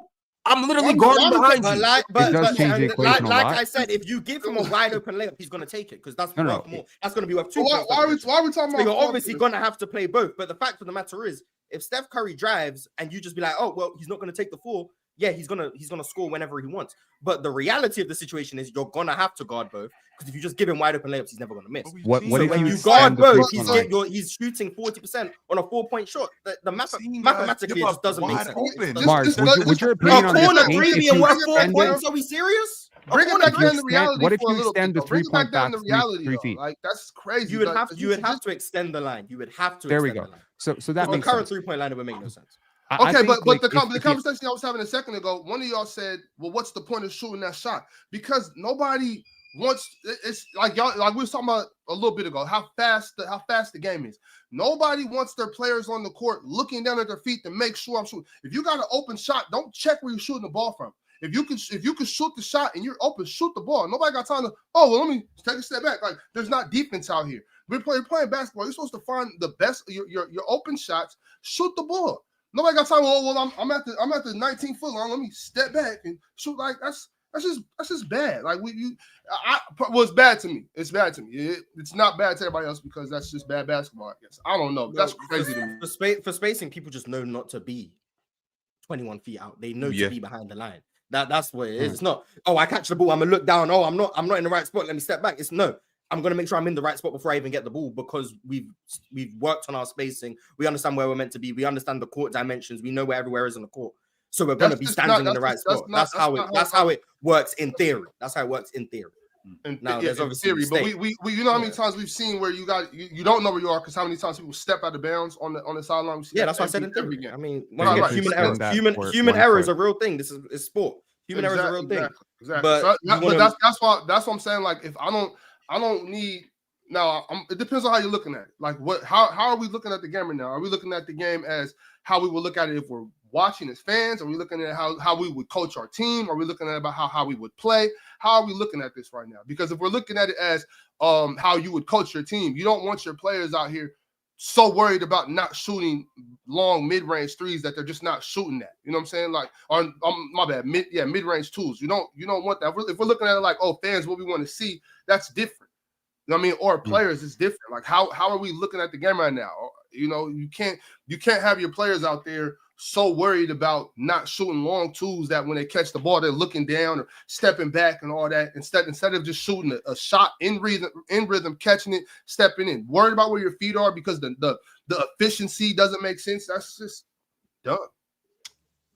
We got so many. And Jeremiah Smith, he addressed me. He said Ron acted like not like people aren't going to the rim in today's game, and then he brought up SGA and Luka, like. Oh, De'Aaron Fox. Like I'm not saying that those guys don't get to the rim. I just believe that they settle for threes more and they could get to the rim more. And a lot of these dudes get to the rim, Ron. They get to the rim and they're throwing the ball out to the long ball line. That's what they're doing. A lot of these dudes are doing that. Like, and you just look at it. Ant's 2-point attempts have went down, and I know you guys are going to say a lot of it is mid-range. Well, when his 2-point attempts go down and his 3-pointers go up, it's not just mid-range shots that he's losing to. He has not had an increase in mid-range shots, nor has Jason Tatum. They both have improved their volume on 3-point shots. Both of them. And that's what I'm getting at. Like if you're shooting more threes, you're limiting your chances to get to the hoop and get layups. Yeah. And that's for everybody. De'Aaron Fox had a game where he shot 0 for 11. How many of those 11 possessions do you think he could have got to the rim? It's De'Aaron Fox, y'all. I'm pretty sure he could have got to the rim on at least 8 of those possessions. Nah. He had another game where he went 2 for 8. Last night he went 0 for 6. I'm just saying, like, I just personally believe, Jason Tatum included, that a lot of these guys just settle for threes when they could get a better shot. Not saying that they can't make the 3. And Mars, you're right. 3 is worth more than 2. But I just think that they're good enough to get to the rack. That's why I think it's by design. Superstars still need to be able to take long twos, like mid-range shots. And if teams are going to run you off the line and they're going to leave you open for the mid-range shot, they're going to pack the paint. And that zone on the court is wide open. A mid-range shot is, I mean, in theory, it's basically a free throw if you're open, right? Why wouldn't you take it? Like, there are great shooters out there who, if you practice the mid-range shot more, could probably get up to like 1.1 points per possession on a mid-range shot, 1.12, 1.14, 1.18. If you can get up to that level, shit, definitely you should shoot it, especially if they're daring you to. Now, if they're guarding you and it's a contested mid-range shot and you got to fade away with 2 defenders, now I have a problem with it. That's different. Now find the open 3-point shooter. All right, on to the next comment of the week. This one is by, it looks like his name is Will Hall of Famer 6589. Will Hall of Famer said, I really like the last hour and 15 minutes. Super smart conversations. I love it. Yeah, I remember that comment. What were we talking about? What was the conversation about? No idea. It was, Great I think question. it was about politics. Was it not politics, but like I think it was like the league as more like a meta examination of the league. I still don't think, to your point, Ben. I don't. The face of the league, Jordan, Magic. I don't think we met him yet. No, we met him. No faith in Anthony Edwards, eh? I don't think we met him yet. He's a 7'4" Frenchman, and then the other one's 6'4" Atlantean. I just think you need like distinction and like, Respect the you kid from know, Minnesota. teams need an identity. Like every team can't play the Anthony exact Edwards same is style from of Atlanta. basketball, right? Like when you saw the Check. New York Knicks in the 90s, they had a style of basketball. It Oh. was different. It was unique to them. You know, you see the Detroit Pistons are early 2000s, but also in the 90s, early 90s, the Bad Boy Pistons. That was a distinct team. They had an identity as a basketball team. You could hate it together, right? I think you just need more teams that have that. And, you know, the weeding out of the unskilled four, basically that enforcer, has really changed the game. The contact issues and, you know, the physicality of the game has changed. We're not seeing as many technical fouls, right? We're not seeing as many guys getting into each other. And, you know, I kind of agree with Joe Mazzulla. Let them fight. I'm down for that too. I am. Then we'll really get down to the bottom of things. Because a lot of these dudes, just so you know, real quick, Ron, a lot of these dudes are hold me back dudes. A lot of these dudes ain't really. Yeah, that's what I'm saying. Chill. We'll get down to the bottom of who's really. Yeah, because really obviously they know they're not gonna fight. So if they Yeah, just a lot act of like these they're dudes going are chicken to, fighting with the hands and hold me back. A lot of them dudes are them dudes. But I'm sorry if I interrupt you, Ron. Keep going. You know, and most people just don't want to fight either way. good Who violence wants, is never the who answer. wants to get punched in the face? You know, like that shit hurts. All right, y'all. Last but certainly not least, this is the fifth and final comment of the week. It's from Capital Gains 9434. He said, "This Ron dude probably got his head. This Ron dude probably got dropped on his head a few times as a kid. The thought exercise was, quote unquote, if it ended today, is Joel Embiid a top 50 player all time? And this mofo is like, he is only 30. He only in his 8th season." Yeah, I did find that weird, but you was kind of standing up on my side, so I didn't want to say anything. But it was hard having you on my side of the conversation when you were saying nonsense. But I feel like the people want us to talk about the games from last night, and we've used half of the show and we haven't done it. So do it. I got 30 minutes left. The games were great. So I guess we have to start with Denver then. I guess we have to start. I mean, that comment don't segment have is to. very important. I don't think Swapper would appreciate if we talk about Denver after he leaves. So I don't think so either. I'm just saying that comment section, that's a segment that we do every Monday, and it's very important. I think the people enjoy it, and they hope. Oh no, I agree with that. I'm just talking about all the other. And then on top of that too, like pretending like that comment right there, like to think that Ron only got dropped on his head as a kid is crazy. Like he gets dropped on his head even as an adult. My people, your people never told you that? Ox, I got told that all the time as a kid. Well, You know, I was saying saying that last week. Like kids get dropped. You know what I'm saying? Like if you drop your kid, don't feel too bad. I got dropped. That's just don't drop your kid on nobody. Oh, Ox. Yeah, it's not on purpose. You know. Ox. By the way, context. Dropping kids. I'm about to finish. I don't know if y'all seen it. Chill. I'm about to be on the last episode of This Is Us, y'all. Oh my gosh. Great show. A baby got dropped on the head. It was like a little moment in the show, but bro, I tears, literally dead. Started. Is that reality TV? This is it's like what do you call those kind of shows?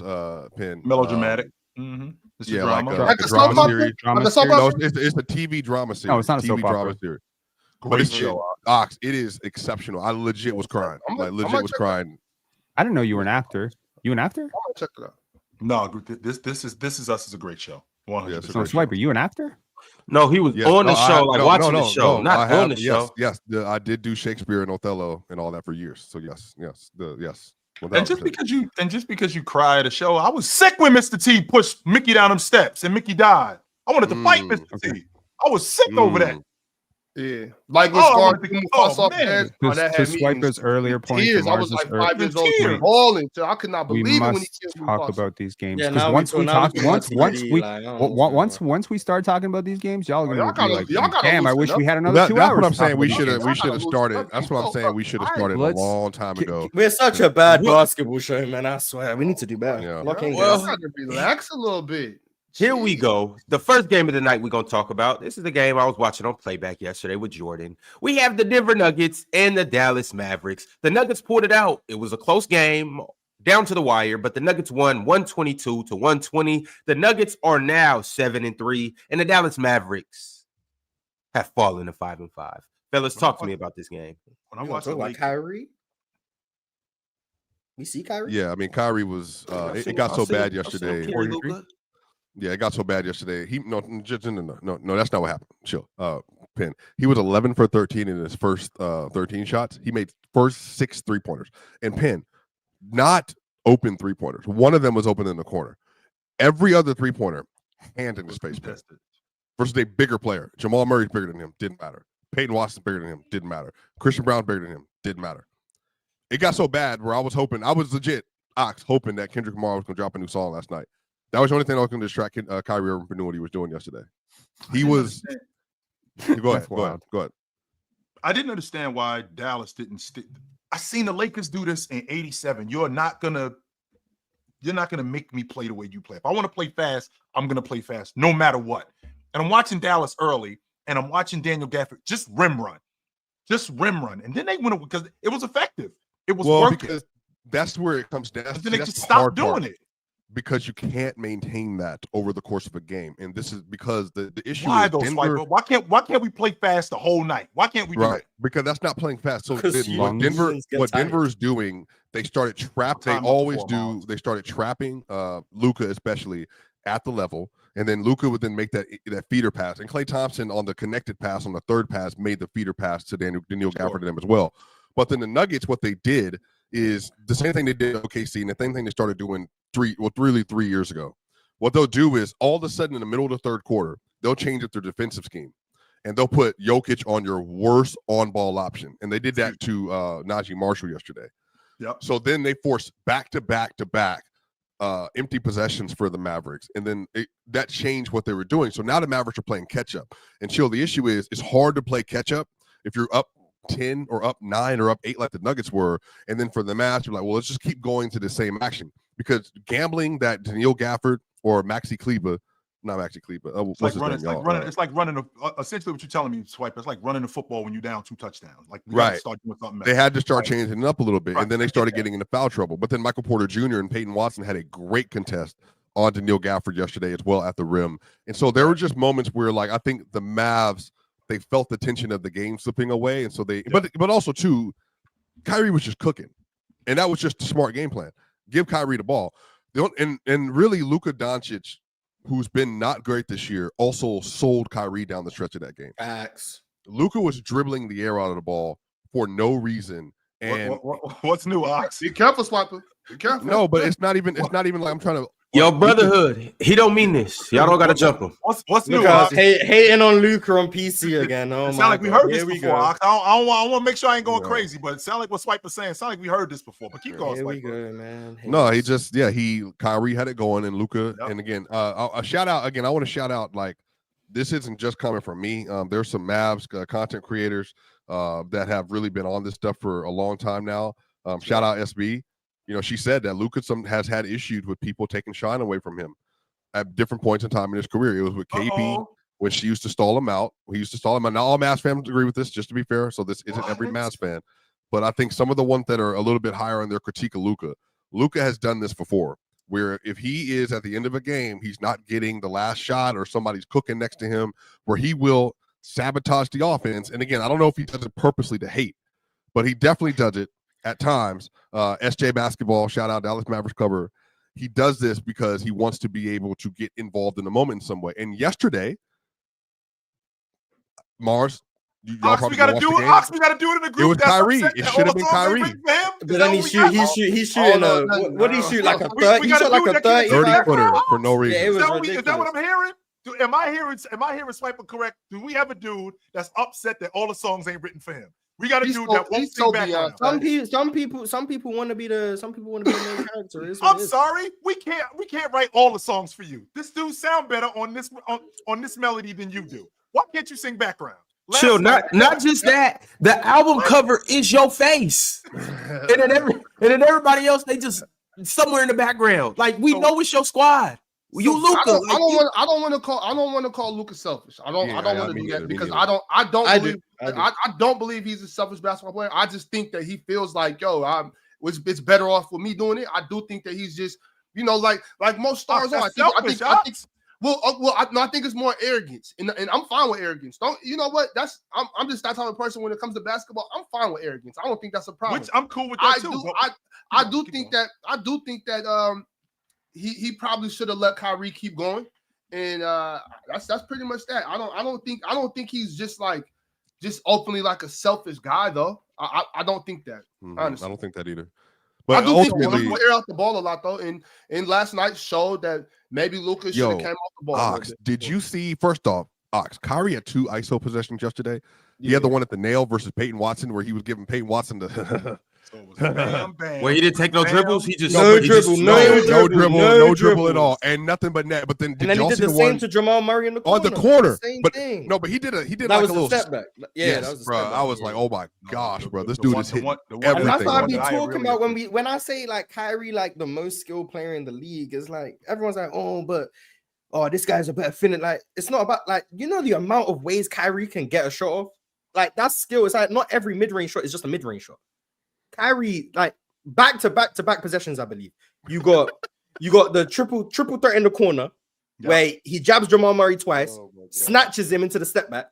Then the next possession, triple threat at the nail, where no dribbles, Carmelo style, gives Peyton Watson a bucket. Then the next possession, post up, Jamal Murray bump left shoulder fade off the glass. Like, that's just technically for some people. And then he had the one to remember. Peyton Watson got him stuck with like 2 minutes left in the game. Got him stuck. Kyrie was in bad position. Turned over his left shoulder, and I'm talking about Chill didn't even see the rim until he turned fully around off the glass over a contested. I was bugging on that shot. I was like, Peyton Watson has like a 7-3 reach. I couldn't believe that shot. But again, but also shout out to Peyton Watson. Peyton Watson blocked that 3-pointer from Kyrie. That's another one for him. He got one on SGA. He really is an incredible defender. So is Christian Brown. They've had. I seen Swiper hating on Kyrie on Twitter. By the way, I seen it. When? What I say? If Kyrie was like this in the finals, he would have been great. That's not hate. If he played like this in the finals, ever. But he didn't do it when it mattered most. No, I didn't say. I said if he did this versus the Mavericks, they would have got 2 games. Kyrie did this when it mattered most. Like, that's not hate. A lot of the shots. No, that's just a fact. You don't think he would? Go ahead. A lot of the shots that Irv got last night was it looked like it was in the flow of the offense. That was, of course, until Luka started pounding the basketball. The one that I appreciated the most was right in transition. I think it was in the third quarter where Peyton Watson closed out on him. He gets the ball right in front of him. He throws it between his legs twice and froze Peyton Watson. Peyton Watson drops back, then comes back up to him. He hits him with the right to left cross and then blows right by him. Kyrie Irving doesn't do a lot of stuff with the basketball that's meaningless. He doesn't. Yeah. And last night, when I'm watching him, a lot of that stuff, it was just technically sound. Like if I got the ball in my left hand and I'm going left, it's to score. It's not just to dribble the air out of the ball. He was awesome last night. But the thing that I appreciate the most is that goddamn Joker, man. He's so damn good, man. I wish I could say something. I wish I could say something bad about him, but he's all right. The only thing I can say bad about him is I thought Dallas, to counter your point, Swiper, I thought Dallas could have ran him a little bit more. I thought that they could have. He played well in pick and roll yesterday, so they tried. Yes, he did. But I thought that they had something going early where Daniel Gafford was running to the rim and they were getting shots at the rim. Not just him. They just sped the game up a little bit early, and then they kind of went away from that. And I appreciate your idea about, falling in the hole, because that's a defensive thing that they got to pick up. But we still could speed the game up, and I think that they went away from that. But I'm watching Joker on the box, and he's got 4 eyes. He's got 8 eyes on him. He's got the ball on the block, and he's got 8 eyes on him. Meanwhile, Christian Brown, he already sees Christian Brown. He's standing under the rim, wide open like this, like he's going to give me the ball. I already know he's going to give me the ball. A lot of these guys don't even see Christian Brown. Joker already sees him. This is a guy who processes the game 1, 2, 3 plays before any of you other guys can see it. That's Larry Bird type of stuff. That's what Bird used to do. But Moses Malone better than him, right? Yes. No, just to be clear, chill. But you understand now at this point, like, why that has to die. And the reason I'm saying that, no, I don't. And chill. This is what chill. Epitome of a troll. Because what we can't do is I can't just say how good Joker is as an offensive player and then just immediately dismiss the other stuff. I can't do that. But chill. He had 3. Well, and again, I'm not saying he's a good defender. But he had 3 steals in the clutch yesterday, including the pick and roll. That was a big one. That led to the tip in. That second steal was a big that led to the tip in. So like this is my whole thing, Chill. You have never, and I mean this, Chill. You have never seen someone start a season like this. You've never seen it. Never. It's never happened. You've literally never seen it. Chill. He's averaging 30, 14, and 12 on 56, 56, 84. 2000 when he started the season. What do you mean never started a season like this in terms of like the triple double? I think offensively, I think offensively, there's never been a start to the season like this before. That 2016 Steph was crazy. Crazy. Yeah, right. It was. But what about James Harden in 18? No, because I'm saying it's the playmaking plus the scoring efficiency on the volume, and it's the offensive rebounding. Chill. Like it's literally become at this point, if you don't get him off the board, he's getting the rebound. Well, you can't get him off the board because he creates so much space because how big he is. Joker is one of those guys that I really appreciate as a big guy who creates space. Like he's not one of those guys that's tiptoeing around the paint. He actually creates a lot of space, which is why he gets a lot of putbacks. That's a big deal. That's a big deal for big guys.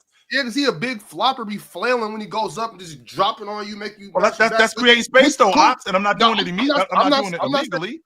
I'm not saying it's not. I'm just saying if you watch when he shoot the ball, it's like how Mars was saying. Sometimes I'm not sure if he's even trying to make it. He just throwing it up there. Sometimes I think he'd be missing on you, putting all that weight on you, and then the person ends up under the hoop. Mm-hmm. It's like, hey, it's right back here. People are like, why can't you box out? You know how heavy this dude is. Like when you putting that much weight on somebody, like, bro, I can't get the rebound.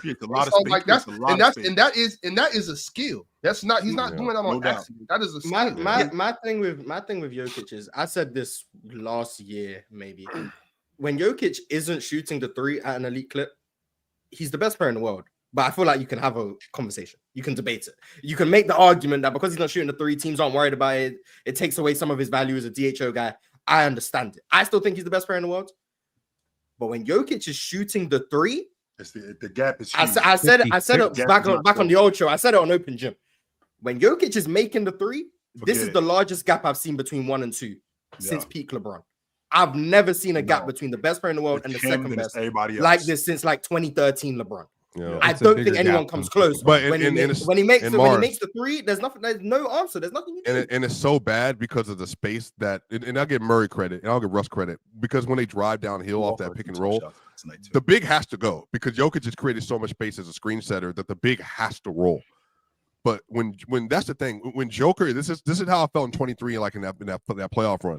When Joker's at the top of that key by himself, Chill, and he gets the ball out, it's like if you jump at him, he's going to throw it to literally wherever you are not on the court. But if you leave him out there, bro, at this point, Joker is just like a machine. He's shooting almost 60% from three, Chill. Well, think about this. Last night. For him to go on a slump.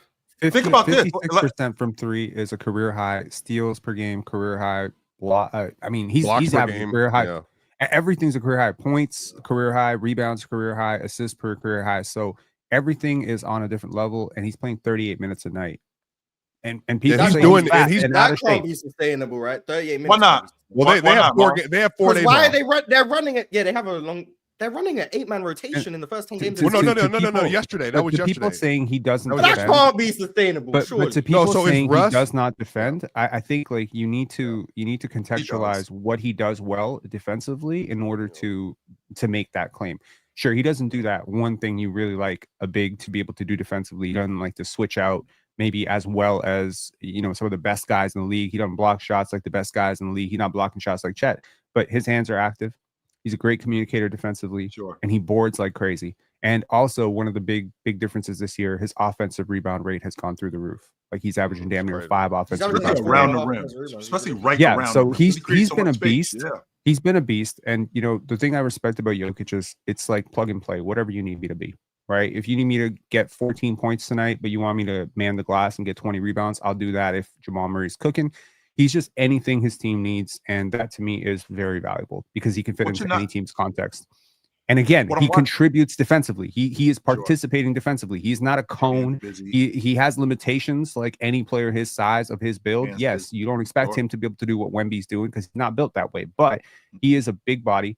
I've seen him compete in the post, guard competently, and again, he's moving the chess pieces around defensively. He's communicating. Right, he's guiding his players, and the fact that they are able to sustain any level of defense with the number of defensive liabilities they have on the perimeter is pretty much a miracle that they're able to win as many games as they have. So respect Nikola Jokic. He is definitely so far into the league MVP.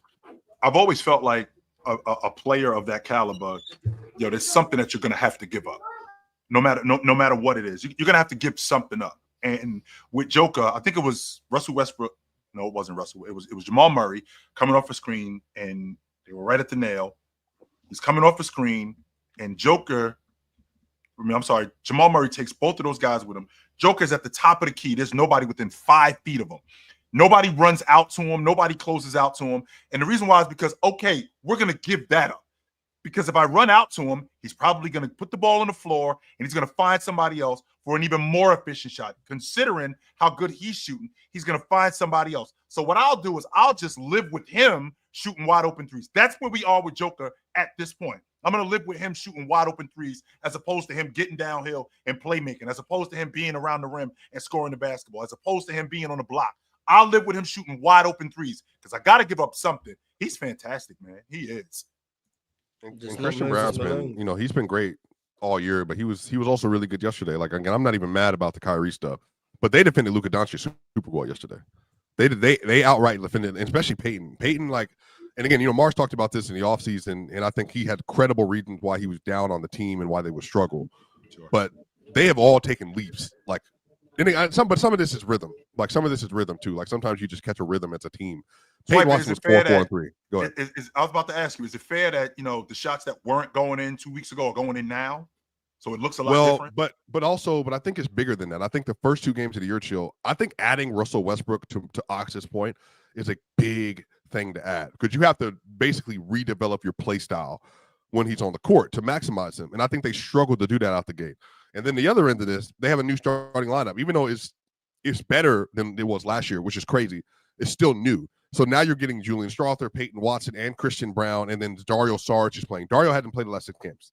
So you add all that stuff in together, and then Peyton Watson didn't play any ball this offseason, comes back, he sucks. And then now we're at this place where I think everybody's just like, oh, now we know how to play together. Now the bench is still bad because, they don't have a backup big. Sarge can't play. Zeke hasn't been good. But I think outside of that, Chill, man, the starting lineup, they have been so dominant this year, Chill, that whoever they have played, whether it be the Timberwolves, whether it be OKC, whether it be the Mavericks, they have been obliterating teams. They had 8 guys. They won the NBA championship with 8 guys. That's what they Yeah, did. but Right. you can't play 8 for a whole regular No, season. we can't, I Mars. agree. No, Right. I agree. So when at least when Aaron Gordon's back, ideally you run a 9, ideally, but I think that just takes Zeke Naji out of the rotation. So I don't know. They need some. Well, they have to need play something. Zeke. They have to play Zeke because they can't play Dario, bro. He's so bad. Like Mars, he's so bad. I knew Peyton Watson was going to take what's the kid's name you just told me? Not Zeke. Not Sarge. Yeah, I knew that Peyton Watson was going to take his minutes. I was surprised he actually made the playoff roster last season. I was actually surprised at that. But when you have 8 guys, okay, is it sustainable?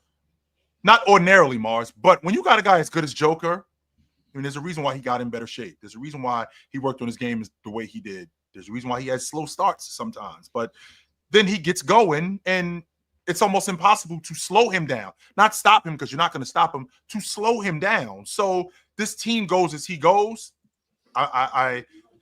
He's just fantastic. Also, Hunter Tyson's in the rotation now too, Mars. So they do have 10 when everybody's healthy, but it's just that last like 9 and 10. I don't think they just don't feel comfortable about it.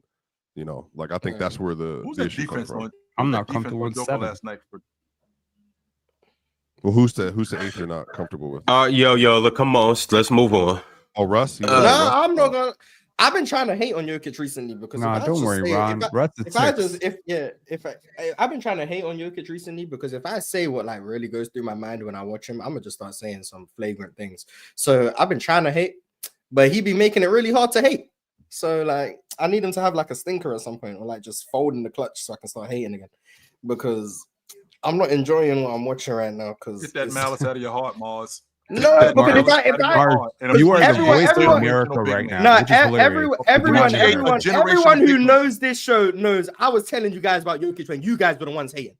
When I was saying he was the best player in the world, and you guys, he hasn't got this far in the playoffs, and he hasn't done this and this, and I was like, he's that good.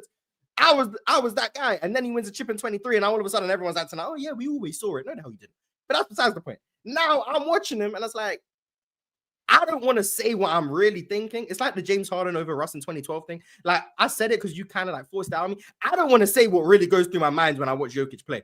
What really goes through your mind? Hold on. I don't want to say it. Don't try and make me say it. Mars, you done brought it up, right? No, I'm just letting you know. What really goes through your mind? Keep hating. When you watch Joker, he's a bum. That's what goes through my mind. He's a bum. What about him? What about him makes him a bum, Mars? You saw my tweet response to Ahmad. Shout out to Ahmad. He's been on the show. That's my dog. That's my for real dog.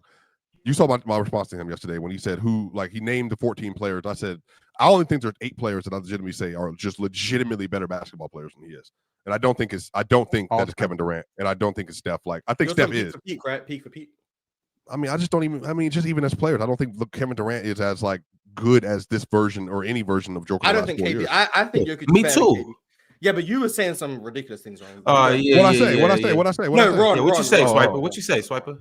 Well, I think he's one of the 10 best basketball players that's ever touched the basketball. Period.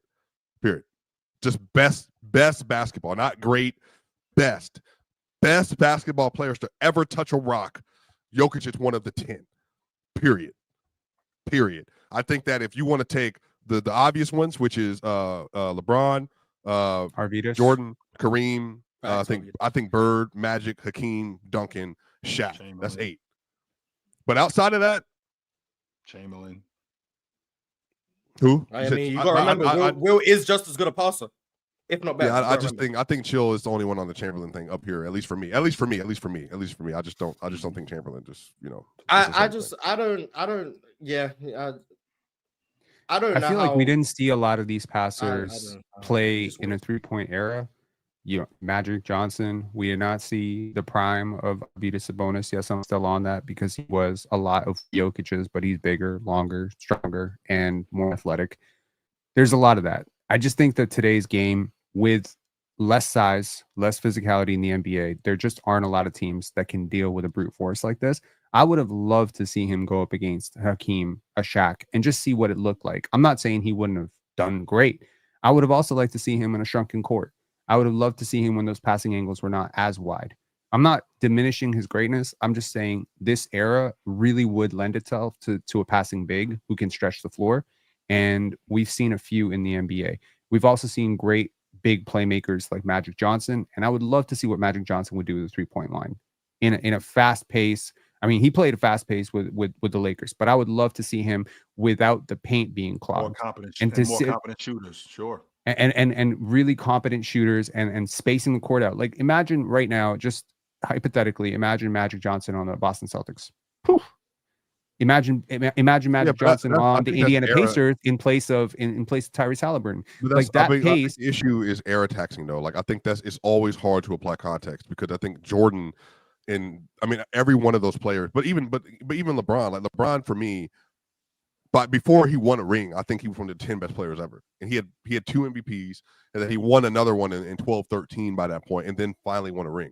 But I don't think there's anybody like LeBron was still like, I don't think there's current Jokic better than Miami Heat peak LeBron. No, Miami LeBron, no. Well, no, he's I thought I was gonna ask what's the best version of LeBron year for year. What's the best version of LeBron? Or hypothetically, hypothetically, could you put Miami Heat LeBron on the Nuggets right now and assume that they would Miami be better? LeBron out of this, please? Why? Miami LeBron. The best we're version talking about different animals right now. Yeah. Jokic is not peak LeBron.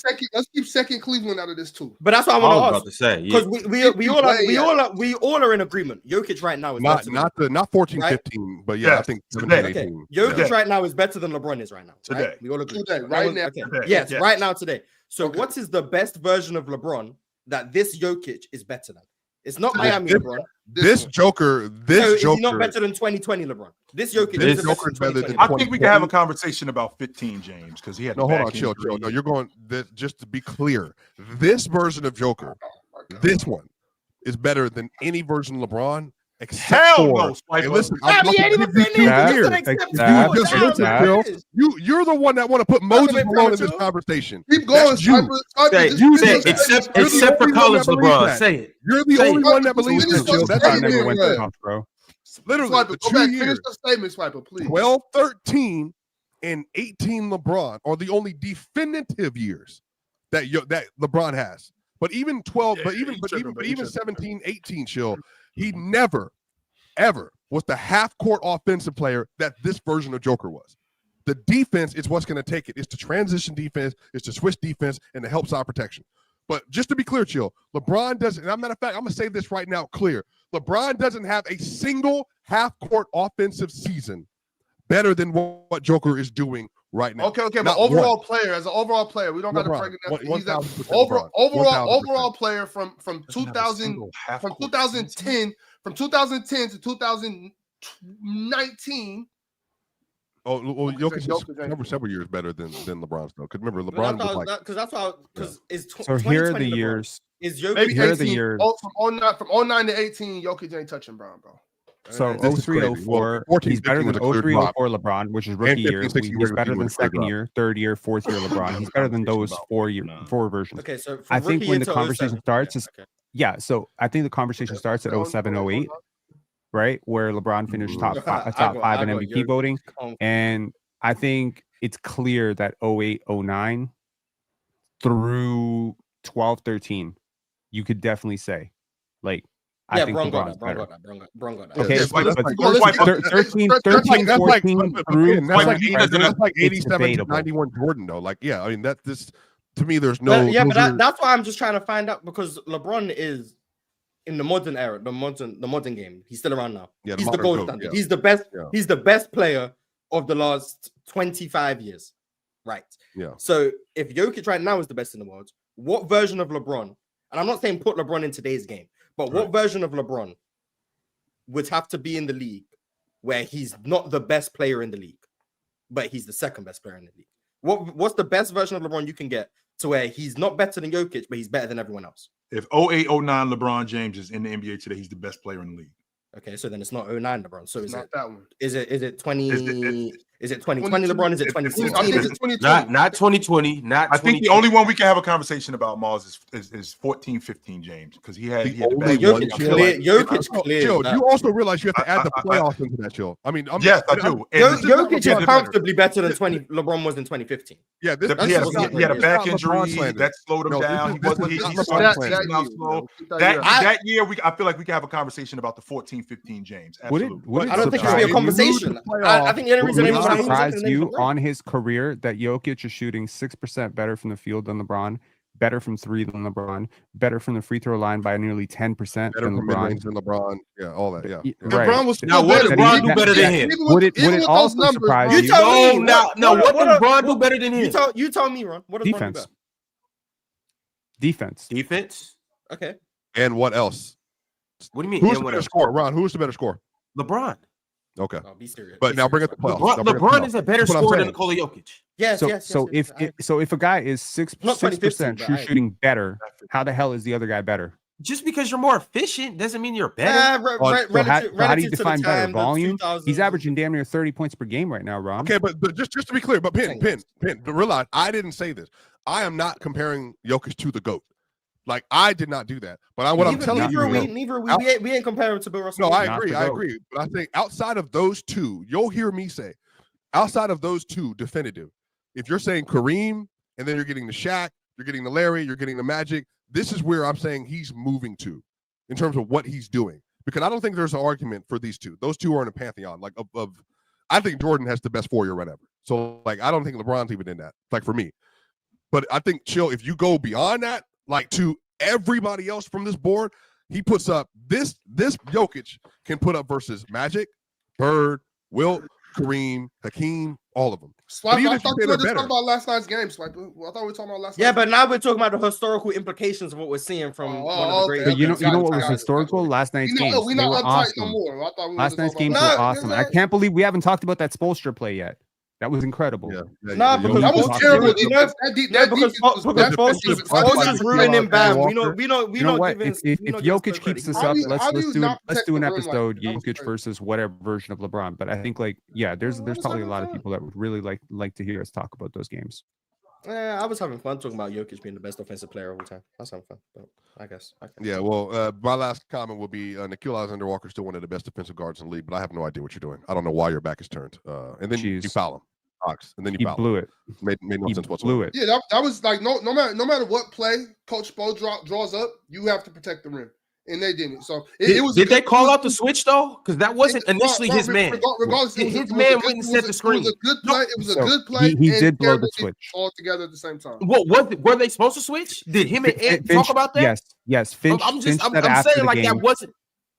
Finch said after the game that he blew the switch, so he did. And why is Rudy not on the court? Why? But this is also Finch is also a victim of this nonsense. Why would Rudy Gobert be off of the basketball court down the stretch of that game? I'm sorry, Rudy keeps getting this blame. Bam wasn't on the floor too. Switchability. That was the point. Switchability. Yes, with 9 seconds to go, and the idea that you would put every single player on your team 40 feet from the basket, and then run a back pick from Terry Rozier and get Nikola Jovic going downhill when everyone and there was another alternate. If they had switched that correctly, I guarantee you Tyler Hero ends up open on that play too. It's very interesting, that play. And this is why people glaze Eric Spoelstra so much, because he's a genius. Like, that was great. No, but he's ruining Bam. So but the defense. Well, Bam was bad yesterday offensively, but he was great defensively. The defense was just simply egregious. There's no reason for that. Like, that's impossible for that to happen. The defense was egregious. As simple as that. That was crazy. I couldn't believe that. How do you let that happen? Until that. No Jimmy Butler either. All right, y'all. It's been some great super chats today. Before we get on to the next game, I do have a $20 super chat from Itzhak Ira. Itzhak said, Kyrie is the last of an extinct breed of guard. He's fundamentally sound while having the ultimate creativity. He is one of the best shooters and shot makers ever, and insanely clutch. Need to appreciate him more. I agree. I appreciate Kyrie more, man. I don't know what it is. Apparently, when you're that skilled, you have to be hated on for being skilled. I don't know, but appreciate Kyrie, man. He really good. It's the idea of just having different conversations that people don't want to have. Latest swipe. All right, it's the idea of just having different conversations that people don't want to have. That's why the logic with Joker happened, right? That's why the idea with Kyrie Irving, when you talk about him being as skilled as he is, well, does he play defense? Does he pass? How much kind of playmaker he is? I mean, we can't just look past. We can't just focus on how nice Kyrie Irving is with the pill. We can't just focus on his ability to get to the rim and finish. We can't just focus on how good he is in the mid-range as a scorer. We can't just focus on that. Nah, we got to focus on what else he does or what else he's not as good at. And why? Because now if we do that, then we got to put him in conversations with other people, and there's some people who are uncomfortable with that. Yeah, still one of the most skilled players ever. So 100%, he's one.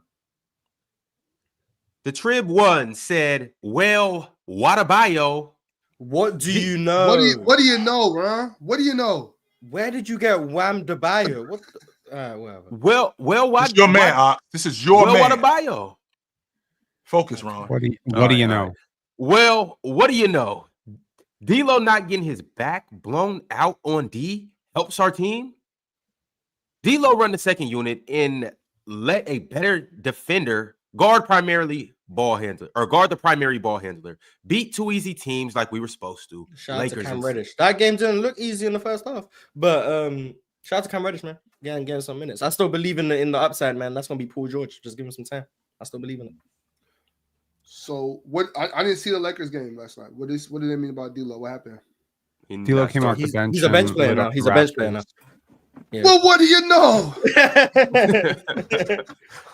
Oh my! Mind Goblin said, "Do you agree with Swiper when he said on his main channel that Jokic is top 10 all time?" No, I don't think he's put enough years together to where I would put him over. Like, I don't have a top 10. I don't even know who would be at 10, but I don't think he's put enough years together at this level to where I would put him there. But in terms of just like who's the better player, I don't know if there's 10 better than him. There might be. I don't know. He's top 20. Offensively, there ain't 5 better than him. I can assure you of that. But I don't know. He's top 20. Firmly. Probably, yeah. Yeah, probably. Yeah. All right, y'all. On to the next game. We have the Celtics and the Bucks. The Celtics ended up beating the Bucks 113-107. The Celtics improved to 9-2, and the Bucks are a measly 2-8. The Celtics was powered in large part behind Jason Tatum's 31, 12 rebounds, 6 assists, and he made 4 threes as well. You see that dirty play from Giannis? Interesting. Keeps doing that, by the way. I have a love-hate relationship with Jason Tatum. I just do. And I ride with him. He's my yes. Where's the hate? We don't hear it. Wait, really? Okay. We don't hear the hate. You just be silent, I guess. Okay. And that's part of it. And last night, who Jason Tatum reminds me of a lot of times is he reminds me of Josh Allen. There's times when I watch Josh Allen and I'm like, yo, he could be. I don't think it's 5 quarterbacks in the game better than him. And I feel like that about Jason Tatum sometimes. And then there's games when I watch Jason Tatum and I'm thinking to myself, I really fight this dude. I would for real fight him if I saw him right now because he's so frustrating. The stuff that he does. And I know a lot of it is by design. Like, for example, I saw him get to the rim yesterday. I see him get to the rim. He ends up getting past Damian Lillard in the first half where he uses his weak hand and Drew Holiday is in the corner. He could score it at the rim. I understand what analytics tell me that threes are more valuable than twos. And if you make more threes than twos, then you're probably going to win the game. Now, he clearly has a layup. Instead, he passes it out to Drew Holiday. And Drew Holiday made that three. But then he did the exact same thing in the second half where he gets to the lane and Giannis is at the rim. He's in the mid post and he's got a wide open look at the mid post. What does he do? He fires it out to Drew Holiday in the corner who missed the three. I'm thinking to myself that a lot of this stuff is by design off the strength that it's going on so much. I think Jason Tatum is a much better catch and shoot guy than he is off the dribble, particularly at the long ball line. When I watch these sidestep long balls that he shoots, I just think it's such a bad shot. Even when it does go in, I just think it's a bad shot. I think he's a much better on the left side of the floor, particularly. I think he's a much better long ball shooter when he's catching and shooting, as opposed to when he goes into it, when he goes into his dribble package and he's sidestepping. It's easier to defend that. And I don't think that he recognizes that. And that throws off the offense a lot of times. I think he could be a much better finisher if he actually finished at the rim instead of throwing the ball out to the three-point line. That's a huge problem. Also, a lot of foul baiting. Like he's got Damian Lillard on him. He's got Damian Lillard on him on the right side of the floor. He's got Damian Lillard about 16 feet away from the basket. There's no reason. That's why I love Carmelo Anthony as much as I did. There's no reason to play games with him. Get right to it. You don't have to throw the ball between your legs a bunch of different times. You can get right past him whenever you feel like it. You can raise up over him whenever you feel like it and knock that down. But instead, he's looking for people cutting to the basket, which is part of basketball. I got no problem with that. But the reason why they're going to you and cleaning out the whole right side of the floor, because you have a mismatch on you. So take the shot. That's the most efficient shot. And it's not stepping back 2 feet to shoot at the long ball line when you got a 6'1" guy on you, a 6'2" guy on you, and you're 6'9". That's the frustrating part with me with Jason Tatum. Because there's days when I watch him and I'm like, there's not 5 players in the game that are better than him. And then there's days that I watch him where I'm thinking, yo, I would for real fight this dude. Because the more I watch him, the more I'm convinced, the more I'm being convinced. I think he could be everything that Tracy McGrady was supposed to be. Everything. Wow. I mean, it's worth noting that on his, less efficient games that he is shooting a career high true shooting, and he's averaging over 30 points per game, and his team is really good. Yes, and his team is really good. Also, to the point of love-hate relationship, I don't hear a lot of hate in that conversation. Yeah, I'm it just sounds like saying. You sound like a really proud parent who's like wanting his kid to aspire to heights. Yeah, it sounds like you just expect more from him. I don't think that's hate. Yeah, I don't think he's as creative as Tracy McGrady. I hate. And he's not the passer Tracy McGrady was. What? In my opinion, no, I do not think he's a passer. He is the passer. I think he's become a lot better distributor than he was in the past. That wasn't the argument. I'm saying Tracy. No, I know what you're talking about. I don't know, man. The passes that I seen Tracy McGrady make, particularly with the weak hand, I don't think that they're the same as what Jason Tatum did with the weak hand. Throwing cross-court passes, in transition, off the dribble, finding guys in their pocket, like Derek White right in the pocket with the weak hand. I didn't see Tracy McGrady doing stuff like that. Chill. Even though I did see Tracy McGrady. You're talking about passing the ball to an open three-point shooter in their pocket? So like passing to their hands? With the weak hand, off the dribble, with somebody in front of you. It's not like I'm wide open. So basic. I can't that's believe not basic. When we got to talk about when we got to talk, that is not a basic play, Ron. At least for me it is. I don't know. No, it ain't, for me as a basketball player, that's basic. And I'm defending you, and you throw the ball between your legs, and you fire the ball over the ox, and he's at the long ball I'm line. dribbling the ball. The NBA players should be able to do that. Wait. So you're telling me I'm dribbling the ball with my right hand, I go through my legs and catch the ball with my left hand, pass the ball with one hand to a shooter in the corner that's wide open, and off the dribble, I hit their pocket. Yeah, that's pretty basic. Yes, I didn't know that was complex. I think every NBA player should be able to do that. You know what? I think every NBA player can do that. I bet you they can't, because if they could, we'd see it more. I bet you they can't. We're talking about Tracy McGrady, who was elite, by the way. We're talking about Jason Tatum, who is elite, by the way. We don't talk about Nic Claxton throwing the ball between his legs and throwing a what is it with Nic Claxton and this panel's obsession with slandering? I don't know. They just don't know how good Nic Claxton is. I guess we're not talking. Okay. Let me take that back. We're not talking about Andre Drummond throwing the ball between his legs. You're bringing up centers, though. Like, come on, can we? I seen Jokic do it. I seen Jokic do it. And I just heard you guys tell me that every NBA player should be able to do that. Because Nic Claxton can do that. Nic Claxton can do that. Granted, he is left-handed, but he can do that. Every perimeter player, every guard, every wing, and a lot of elite bigs should be able to do that. Maybe not every single player. I shouldn't have said every single player, but I think every guard, Cade can do that. RJ Barrett can do that. Guards and wing players should be able to do that. I don't think that's an amazing skill set. If I see you do that, I'm not going to be like, oh, did you see that? Like, that's not a big deal. I think Jason Tatum's a good passer. He's not T-Mac though. Yeah, he's not T-Mac. It's a difference between being a good passer and being a visionary type of passer, where you make something out of nothing. That play, he's already open. I'm talking about where you pass people open, where you threading the needle and stuff like that, where you're manipulating the defense to get somebody open. Jason Tatum, not really that. I mean, I wouldn't call T-Mac a vision. Advanced. Man, T-Mac was So you What? mean like You into the whole drop T-Mac no was drawing love. comparisons Yeah, to but Penny like, Hardaway and I hear the Magic. word visionary. I think Jason Kidd, Rondo, I didn't think of team. Jason Kidd, guys who see the game, plays ahead. So like when Jason Tatum dives to the basket when I'm watching him in the playoffs last year against Indiana, and Al Horford is wide open in the corner, but nobody else sees him, and the only way to get him the basketball is to throw the ball behind your back when he's got 3 guys on him, and he does that. Not everybody's doing that. Not everybody is doing that. That's a very difficult read. Very difficult. He could have went into the teeth of the defense and tried to draw a foul. Instead, I got Al Horford wide open at the break, and he's able to hit him from behind the back. Not everybody's doing that. That's a big time pass. That is tough, though. I do like that. That is tough.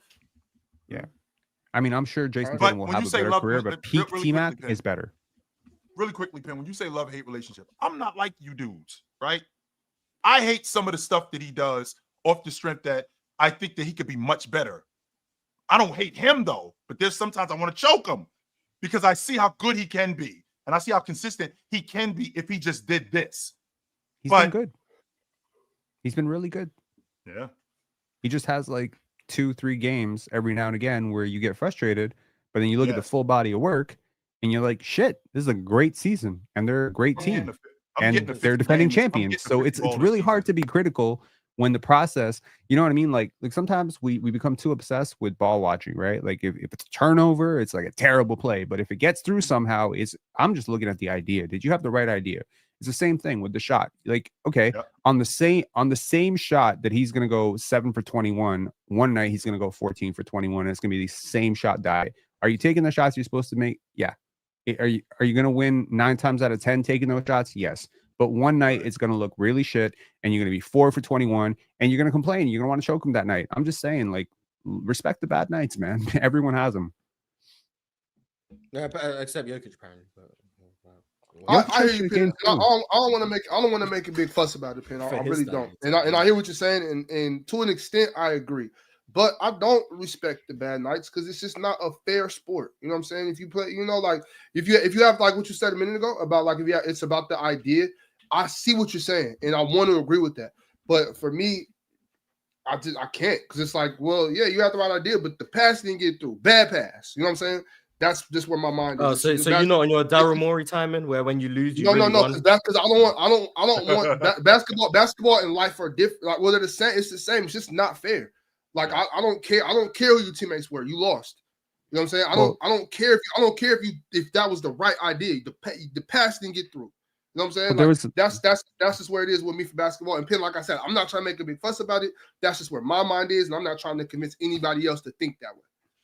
Well, there was a play last night. I think it was Dyson Daniels, the Atlanta Hawks against the Detroit Pistons, where Dyson had an open on Onyeka Okongwu, probably alley-oop to win the game, and instead he takes a floater, right? So if that floater goes in, everyone's like, "What a hero!"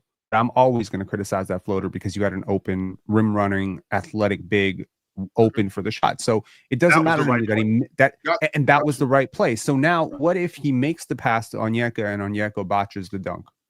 Am I going to criticize? No, it's still the right. No, but now it's going to be why didn't you take the floater? That's what it's going to be. It's going to be why didn't you take the floater? Well, a lot of people will say that. I'm not one of those people, though, because I'm going to respect the idea that he made the right decision. And I, generally speaking, like players who make the right decision 95% of the time. That, to me, is the mark of a great player. Jokic makes the right decision 95% of the time. Defensively, different story, but like offensively, he's doing that. So that to me is it. And if it doesn't work, it doesn't work. If Jokic misses 7 open threes, cool. And that's the part I agree with, Penn. I do agree with that. Like, yo, that was the right play. I like the play. I'm talking about the criticism of missing the floater. Like, you know what I'm saying? It's like yeah, it was the right play, but you have to finish that. That's what I'm saying. Like, where my criticism comes in, and once again, that's what I'm saying. Like, if I'm looking at it from a fan standpoint, am I looking at it from a coaching standpoint, or am I looking at it as maybe a teammate standpoint? I'm looking at it like you have to finish that. You know what I'm saying? Like that was the right play. You're right, but you missed it. You need to make that flow. Since we're on the subject, that's what I'm talking about. That's what sure. And since we're on the subject of decision making, I think that Joe Mazzulla outcoached Doc Rivers yesterday afternoon. 100. I know that's not saying much. I know that's not. I know that. I need to stop disrespecting Doc Rivers. I know that. I know it's not. That's not saying much to you guys. But I'm watching the adjustments. I'm watching how switch heavy this Boston Celtics team is, and how teams are in a position to hunt mismatches. And I'm sitting here watching one. I thought that Drew Holiday did a great job on Damian Lillard yesterday afternoon. A great job forcing him into tough shots. Not only forcing him into tough shots, forcing him to his left and keeping him off balance. The difference yesterday afternoon is watching Joe Mazzulla have his guys in switch and Doc not taking advantage of Drew Holiday switched on to Giannis. Not once, not twice, not 3, 4 times I saw him switched on to Giannis, and they got nothing. Is that Doc not taking advantage of that, or is that the players on the coach not? My thing is, so if that's Dame out there and he got it, that's on him and Giannis. Like if I don't know what Doc is teaching him in practice or whatever, but I'm sure Doc wants Giannis to have the ball if Drew Holiday's guarding him anywhere within 12 feet of the rim. You know what I'm saying? Like and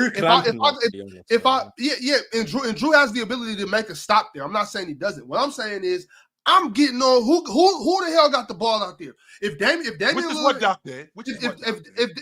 Lillard has the ball out here, and it might not be Dame, I'm just using him because he's the premier guard over there. If Dame has the ball and he sees a switch and he doesn't get the ball to Giannis, that's on Dame. That's on Dame. And here's the difference with that, Ox, and that's a fair point. When I'm watching Giannis, because we had the play set up, looks like Doc ran that action where he got Giannis switched on to Damian Lillard. Okay, go after Damian Lillard. But the problem is that when he has that one-on-one matchup, Giannis is still watching to see if anybody's moving. He's looking around to see if anybody's moving. Now, it is on Giannis to make a play, but it's also on you guys if you know that Giannis wants to be more of a passer instead of being more aggressive when he got Drew Holiday on him. You know that he wants to be a passer out to the basket. We can't just sit around and stand around the three-point line, which is what they did yesterday afternoon. They're standing around waiting. Where is Giannis at on the court right now? He's on the right side of the floor. He's about 18 feet away from the basket. He's got Drew right here. He opens up to Drew. Everybody's just watching. Now, when everybody's watching, it's obvious that Giannis is looking at everybody else like, is anybody going to move? Is anybody going to do anything? Giannis doesn't look like he wants to just be aggressive and go right at Drew Holiday. No, he doesn't. Right? Yeah, that's a Giannis problem, Chill. And I won't argue. I won't argue. Yeah, the guy with 45, man, he needs to lock in. I love taking shots at. Knock it off. I love taking shots. 45, 45, regardless when it scored. He didn't. He had 27 at the. Oh no, he had 30, right? 30. 27 at that. Doc is scored 16 in the Damian second. Lillard to play this way. Damian Lillard did not have a good game last night.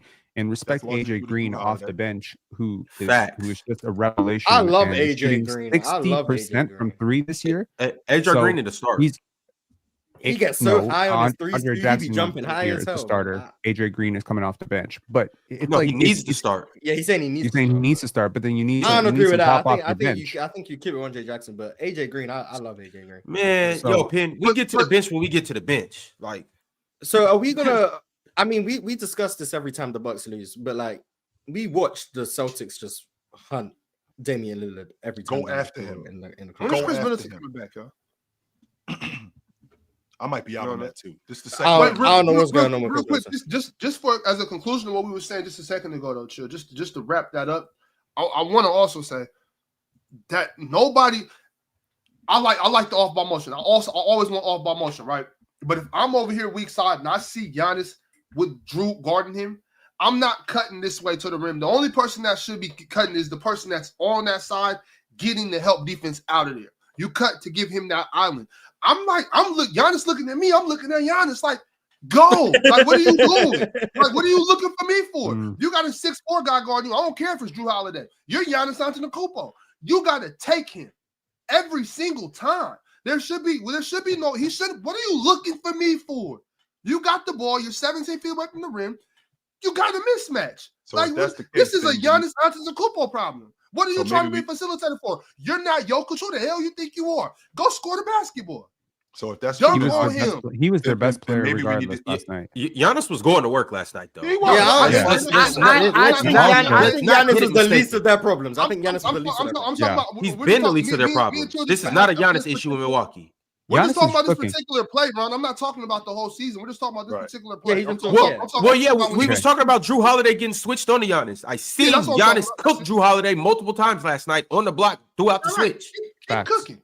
Don't stop cooking. Also, y'all say L host, host, and Ronnie talked about Tyrese Halliburton yet, and we're nearly 2 hours and 20 minutes into this, and Tyrese cooked last night. It's a lot to talk about because it's Indiana show. Pacers.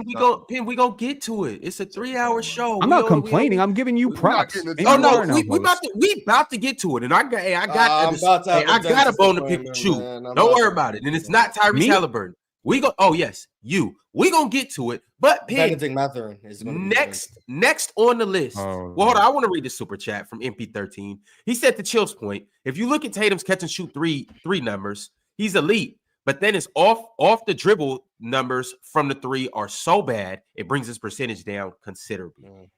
And it's so predictable too. Like it's not like it's something where we don't know it's coming. You know it's coming, even when he got a smaller guy on him. He's got Damian Lillard on him, and here it comes, right with the weak hand. And it's not like he's going to it where it's a money shot. No, it's not. You know what's money? When you give Damian Lillard that in and out and you go to the rim. That's money. You could get that whenever you want. Whenever you want, you could get that. That's why I think that's by design. I swear I do. It has to be. Maybe. Well, shout out Peyton Pritchard. He had a good game off the bench tonight too. Hey, did you guys see Drew Holiday? Drew Holiday said something like, Joe Mazzulla makes everybody have to guard Peyton Pritchard one on one up the floor. Yeah, full court. Mm-hmm. And he said that nobody could stop him. Yo, a lot of these dudes in the league, are nice as hell. They just playing roles. A lot of these dudes in the league are super. Yeah, like who's meant to be able to stop Peyton Pritchard? He's the quickest player on that team. Maybe only Drew and Derek White, Jaylen Brown should be able to stop him. Drew Holiday, yes, he is. Drew, Derek White, Jaylen Brown, yeah, they there. Yeah, that's it. Other than that, nobody should be able to stop. No, but Peyton Pritchard just quicker than all of them. Like, I mean, how many of them dudes, Mars? If you look at court, it's gonna be hard. Like, how many of them dudes can really stay in front of him from baseline to baseline? Consistently, I don't think any of them consistently would be able to do it. Drew and Jalen, I give them the best shot, but consistently, I don't know. Right. I mean, low-key, Jordan Walsh is really good as well. Jordan Walsh. Well, it's a bunch of good defenders. I mean, Jason Tatum too. All of these guys. He ain't staying in front of the Peyton Pritchard. I'm not saying he's supposed to. I'm just saying like this is the best defensive team in the league, and he be frying these dudes. And this is from what Drew Holiday said. He said he's unstoppable. Be frying them. They can't do nothing with him. And you know what though? That's why he's so damn who can stop him and who can't. Let's talk about Joe Mazzulla. I like that from Joe Mazzulla. You know what I'm saying? I like that for just in the standpoint on getting your team ready to play 94 feet of defense like that, like practicing that on a guy like Peyton Pritchard. You have everybody guard 94 feet. I love that from Joe Mazzulla. Get your team ready. Also, I like what it does for Peyton Pritchard. You know what I'm saying? Getting that intense defense played on him like that. And, you know, when he has to play heavy minutes sometimes, which he does every once in a while have to play heavy minutes, I love that for him too. Now, I'm thinking if I'm Peyton Pritchard, man, I'm cooking Drew Holiday in practice. Anybody step in front of me 94 feet gonna get this. Anybody. So I love that from Joe Mazzulla. TJ McCollum. He's been cooking this season so far. Peyton Pritchard, really good. Yeah, he looked really good. He had 18 last night. I mean, chill. When we was on playback the other day, he had what? 20-something, 27. So yeah, shout out Peyton. The Bucks? Is that the game? I think it was. Yeah, I'm pretty sure it was. You don't like that. All right.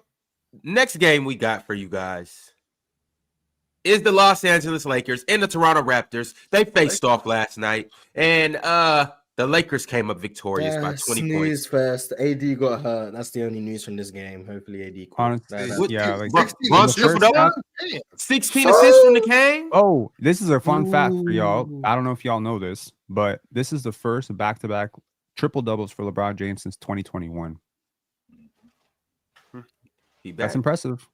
That's impressive. And you know what? When Anthony Davis went out, like my thought was the Raptors have been leading up to that point. They had a lead as much as 11. They weren't playing very well. It's just they were managing to stay up. And you see that, and Jakob Poeltl goes up, tries to put a poster, I guess, on Anthony Davis, and also knocked out LeBron James a couple plays later.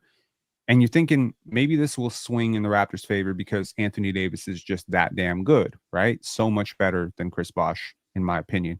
So, strays. My point is, at that point, we went back to LeBron ball, and it's like it was like honestly, as a Raptor fan, it was like watching LeBronto. It really was. He dissected the shit out of this defense. Toronto plays a very, very pressure-heavy defense. They try to. They are the least effective defense in the league, but it's not for a lack of trying. It is for a lack of personnel, probably. It's because Jakob Poeltl has fallen off a cliff as an anchor. He's getting cooked nightly by Ivica Zubac, by literally everybody. Suck. They are the least effective defense. That's the nicest way I've heard that put ever. They're just not effective. And you know, when you have a great passer like LeBron, and you are consistently late on your rotations, and you're sending 2 to the ball, when you send 2 to LeBron, because he's not anywhere near the efficiency, the burst, the scoring, it's just not what it is. But if you're going to treat him like 2016 LeBron, he's gonna pick you apart. He found Austin Reeves. Austin Reeves had a great dime. It was to Cam Reddish where he just beat his man off the dribble. It was behind the back. Of course, Davion Mitchell, you know, leaving him, frying him at the perimeter, and then doing a little bit of pistol Pete Maravich behind the back and getting it to Cam Reddish. And Cam Reddish, respect him. You know, he did a great job defensively. I don't think the Raptors guards, RJ Barrett specifically, really struggled. That's going back-to-back games where RJ has struggled against Terrence Mann. And then, you know, and it's funny because just like last week, people were saying there's all these posts online. RJ Barrett is outperforming Luka Doncic. Here's the numbers, Basketball Reference. And I'm like, bro, just wait until you play good defenses. The Lakers are not a good defense, but Cam Reddish is a good defender, right? Terrence Mann's a good defender. And it's like, that's the gap. So now people are like, oh, maybe he should come off the bench. That's polarity, man. Luka Doncic to the bench in a week, 4 bad games. That's all it took. So anyways, the Raptors are officially the worst team in the league right now. Per the record, they are the number one team. He's saying he was going from being compared to Luka to now he's a bench player. Oh, I was like, wow. To use my defensive commentary, the Raptors are not very effective right now. They are now 2-9. They're the only team in the league with 9 losses. Literally nobody else has 9 losses. And the way you track tanking teams, it's always losses. It's never wins. It's always losses. There are a lot of teams with 8 losses. Oh, so you guys are tanking. You guys are tanking. I have no idea, but without Scotty Barnes, it does not seem like this. Scotty Barnes is coming back in 2.5 weeks, and by that time they might be 2-18. I don't know what the hell they're going to be at that point, and the math is just going to write itself. So it's bad. They got Emmanuel quickly back. You know, Ochai Agbaji is popping off for this team, though. This dude is amazing. Ochai is great. I didn't expect that. Yeah, Ochai is a bucket right now. He is great in transition, great defensively. He's shooting 3 with a lot of confidence, so give a lot of flowers to him. Grady has been amazing. RJ's in a bit of a slump right now. Emmanuel quickly still working himself back. So, you know, it is what it is. But yes, the Raptors are officially the worst team in the league right now. Cue the Jabbar goggles on Anthony Davis. Cue them. They're coming. Oh, maybe. All right, man. Well, Cooper Flag going up north. Shout out to Cooper. Oh, that's Shout not out to Toronto. They ain't sent Maine is very close to Canada. It's practically in Canada. Come on. I'm starting to see the correlation. Cooper Flag can walk to Canada from where he lives. Not that far. He's never gonna have to. All right, y'all. We got a super chat from a pimp named Slickback. He said, "Hey, Knicks fans, I told y'all about Bridges. He's an overrated defender. Thanks for the 6-1s. Damn, or the 6 first. Damn. Also, OKC, we are open for business in Brooklyn. It's going to cost you, but the store is open." Oh, it's the worst trade ever, man. It's so bad. It's so bad because the Nets. This Mikal Bridges guy is his defensive, his ability to navigate screens right now, in conjunction with Karl-Anthony Towns just not being good defensively at all. That weakness, when compounded with Jalen Brunson's inability to switch, is something that every coach in the league, including Doc Rivers, can solve. And it is really going to tank their defense if they do not figure out a way to solve it. I think one way to solve it is probably moving Josh Hart to the bench and starting a traditional 5 and maybe having Karl-Anthony Towns move to the 4 and see if that works. But good luck trying to find a 5 that can do enough to keep you afloat offensively. They've been great offensively, but defensively, they are really ass. And last night, it resulted in Tyrese Halliburton and Benedict Mathurin going off. So efficient. What's the word on Mitch? January, I think. For what it's worth, they're two backup bigs. Well, they're two bigs, Mitch Robinson and Precious Jericho Sims' ass. Yeah, exactly. They have no other option other than Cat because Jericho Sims is not an NBA player. Like, so, but anyone who wasn't falling for these tricks of Cat's defense in Minnesota could have told you he's still a bad defender. He's a really bad defender. But because he guarded Jokic in the post with help from Rudy Gobert on the weak side, all of a sudden, oh, Cat's a good defender. No, he's not. He's bad. Mikal Bridges, anyone who's watching him in Brooklyn, hey, wasn't looking really good on defense in Brooklyn, but everyone's like, oh, he was over leveraged offensively, so he's going to get back to it. He hasn't been good defensively in New York. So, like, how long do we have to see Mikal Bridges be a not great defender before we just say he's not a great defender anymore? Like, how long does his reputation last? He doesn't move the same way. I said the same thing about DeJounte Murray. And every time I've said it, so he's going to get back to what he was. I said the same thing about Mikal Bridges, and I'm watching it in the smaller role, and he hasn't got back to who he was. So how long does one's defensive reputation last before we just say he's not what he used to be? How long do we have to wait? Part of it is effort. Part of it is physical limitations. Mikal Bridges simply is not moving laterally the way he was back in Phoenix. When he was in Phoenix, dude, him navigating a screen was no issue. This guy had the hip flexibility to do that in a pinch, and he has the length to contest. He was a really, really good defender in Phoenix. He was number one in distance traveled, I believe, like a couple of years after that. But then he went to Brooklyn and he became a very different type of player, obviously more focused on the offense than the defense. And the offense is not good enough to make up for the defensive regression, especially when you consider that you have better offensive players. He's not their first option. He's not their second option. What the hell is he? He's a third option who is suddenly becoming a bit of a defensive liability, you know? And that's tough because you're paying two-way. Go ahead. Keep going, Ben. Yeah, paying two-way.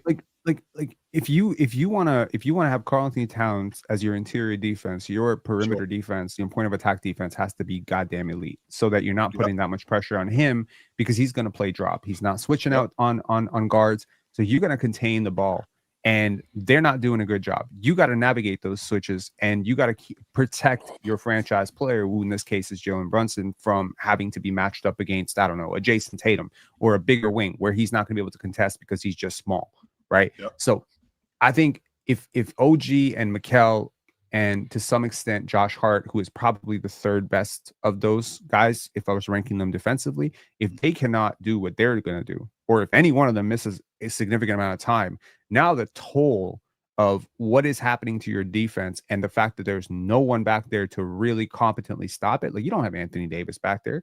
You don't have Victor Wembanyama. You don't have Evan Mobley. You don't have Jared Allen. You have Karl Anthony Towns. And he is just not good. That's fair. I could get with that.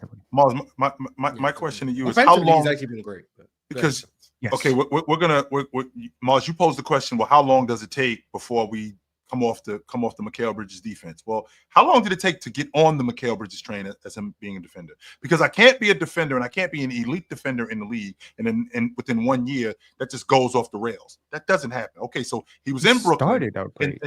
He came into the league and everyone was like, "Oh, this guy really good defensively." And then 100% he was. 2021 is like, "Oh, Mikal Bridges." Then 2022, he's what is he, second in defensive player of the year? Mikal Bridges. Then they go get Kevin Durant. It's like, "Oh, Mikal Bridges, he's still a great defender." Then he plays in Brooklyn. They're losing. He's putting up 27. It's like he's 27 a game with elite defense. He wasn't 27 a game with elite defense. But they said he was. And then you got the whole of last year in Brooklyn. He was just not a good defender. Right. But it's like, oh, he's now in New York, smaller role. You're gonna get back to that defense. Hasn't got back to it. So we're now pushing up towards 2 seasons worth of games. Well, a season and a half really worth of games where he hasn't been an elite defender.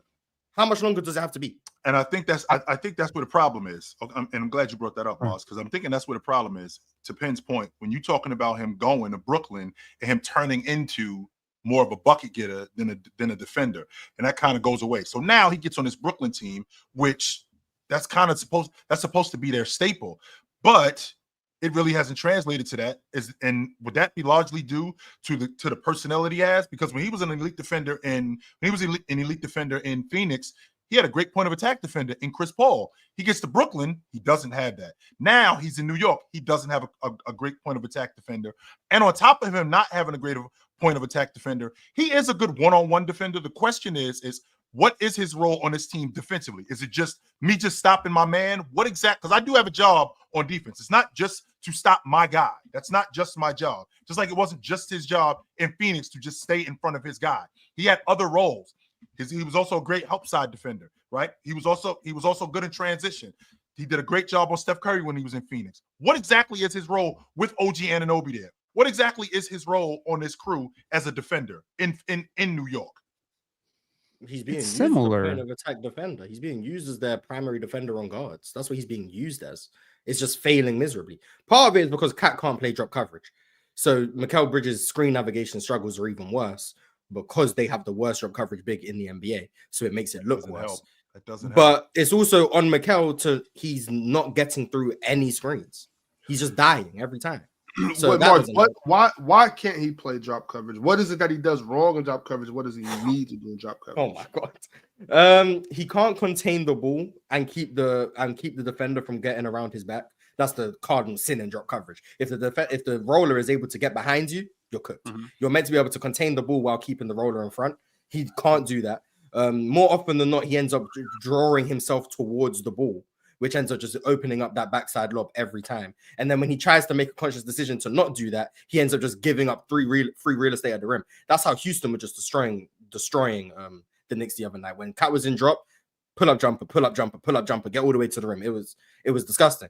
So then you can't play him in drop. So then what Minnesota did a lot was they would have Cat blitz. That's what they would do. They have Cat blitz or hedge, and then you have Rudy on the back line where Rudy's able to just take away the role and stuff. So it makes Cat look functional. The issue with the Knicks, they don't have anyone who can do that. So they're trying to functionally use OG Anunoby as that Rudy Gobert backline, which takes away from OG Anunoby's value as an off-ball defender, as a pass deflector, and his versatility as an on-ball defender, because you're trying to protect Cat. So you're making OG do what probably his worst skill, backline rim protection, just to try and protect Cat.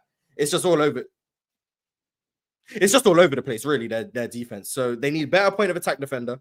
In an ideal world, you probably have OG as your point of attack. But the reason they can't use OG as their point of attack is because Cat is so bad as a big man defender, you need some level of backline rim protection. And Mikal Bridges just doesn't do anything in terms of that role. So you're putting everyone in roles that they're not supposed to be in, basically, to try and protect Cat. And it's just bad. So maybe that might be the problem with Mikal Bridges. Maybe the role that he's in, like you just said, him being in drop coverage, he can do a better job in getting around screens. That sucks.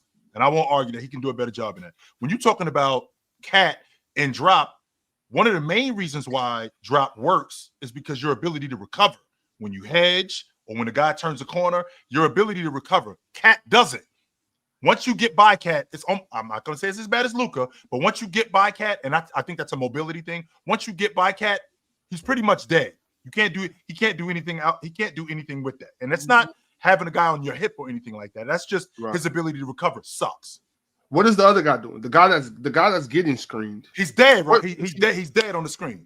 He's dead. He's dead on the screen. So then, and now he's not switching with the roller. Is he not getting back to the ball? I mean, who? I mean, who's? Because it's it's one of these things where it takes two to tango. You know what I'm saying? Like I can't. If you're getting picked, you got to do something. You got to rush and get back to your man. Or you got to at least make it hard to get the pass to my man. You got to do something. So with that being said, when I hate just regular drop coverage anyway. I hate that at every level. So to me, it's just you're putting Cat in a bad situation from the jump. It's like you got to make a choice. I want you to hedge hard. I want you to blitz, or I want you to get back. I want the guy that's getting screened. I need you to hurry up and get back to your man or something. Especially if, as you say, Cat's not good at it. I think Tibbs got to figure out something with that, or we just pray for Mitch to recover quick.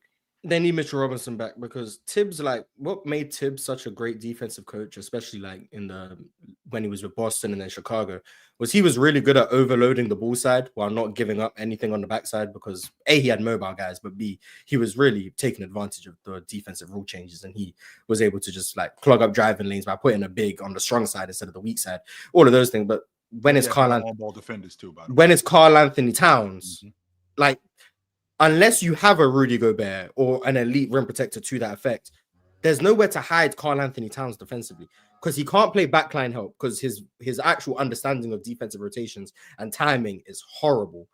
He can't be a pick and roll defender because the only coverage he can really run is that hard hedge. But when you don't have backline help, that's useless. So the problems you run into is there's no real defensive scheme that protects Karl Anthony Towns with the personnel that the Knicks have. So you just need Mitchell Robinson back. I'm pretty sure the Knicks have the worst pick and roll defense in the NBA. I'm pretty sure they do. I could look it up, but I'm pretty sure they do. Like, it's just really, really bad. But it doesn't help with Mikal Bridges because the Bucks used to play a really deep drop with Brook Lopez. And Brook Lopez is a really good drop defender. But what made their drop so effective is guys like Eric Bledsoe and Drew Holiday were so good at getting around and through screens that you weren't giving up that 2-on-1 downhill like the Knicks are, because the Knicks don't have anyone who's really good getting through screens. So it's on Cat, but it's also on their point of attack defense. But they need to figure something out soon because their offense has been great and Cat's been great offensively. Cat's been better than I think I expected offensively. Yeah, he's been really good. He had 30 last night.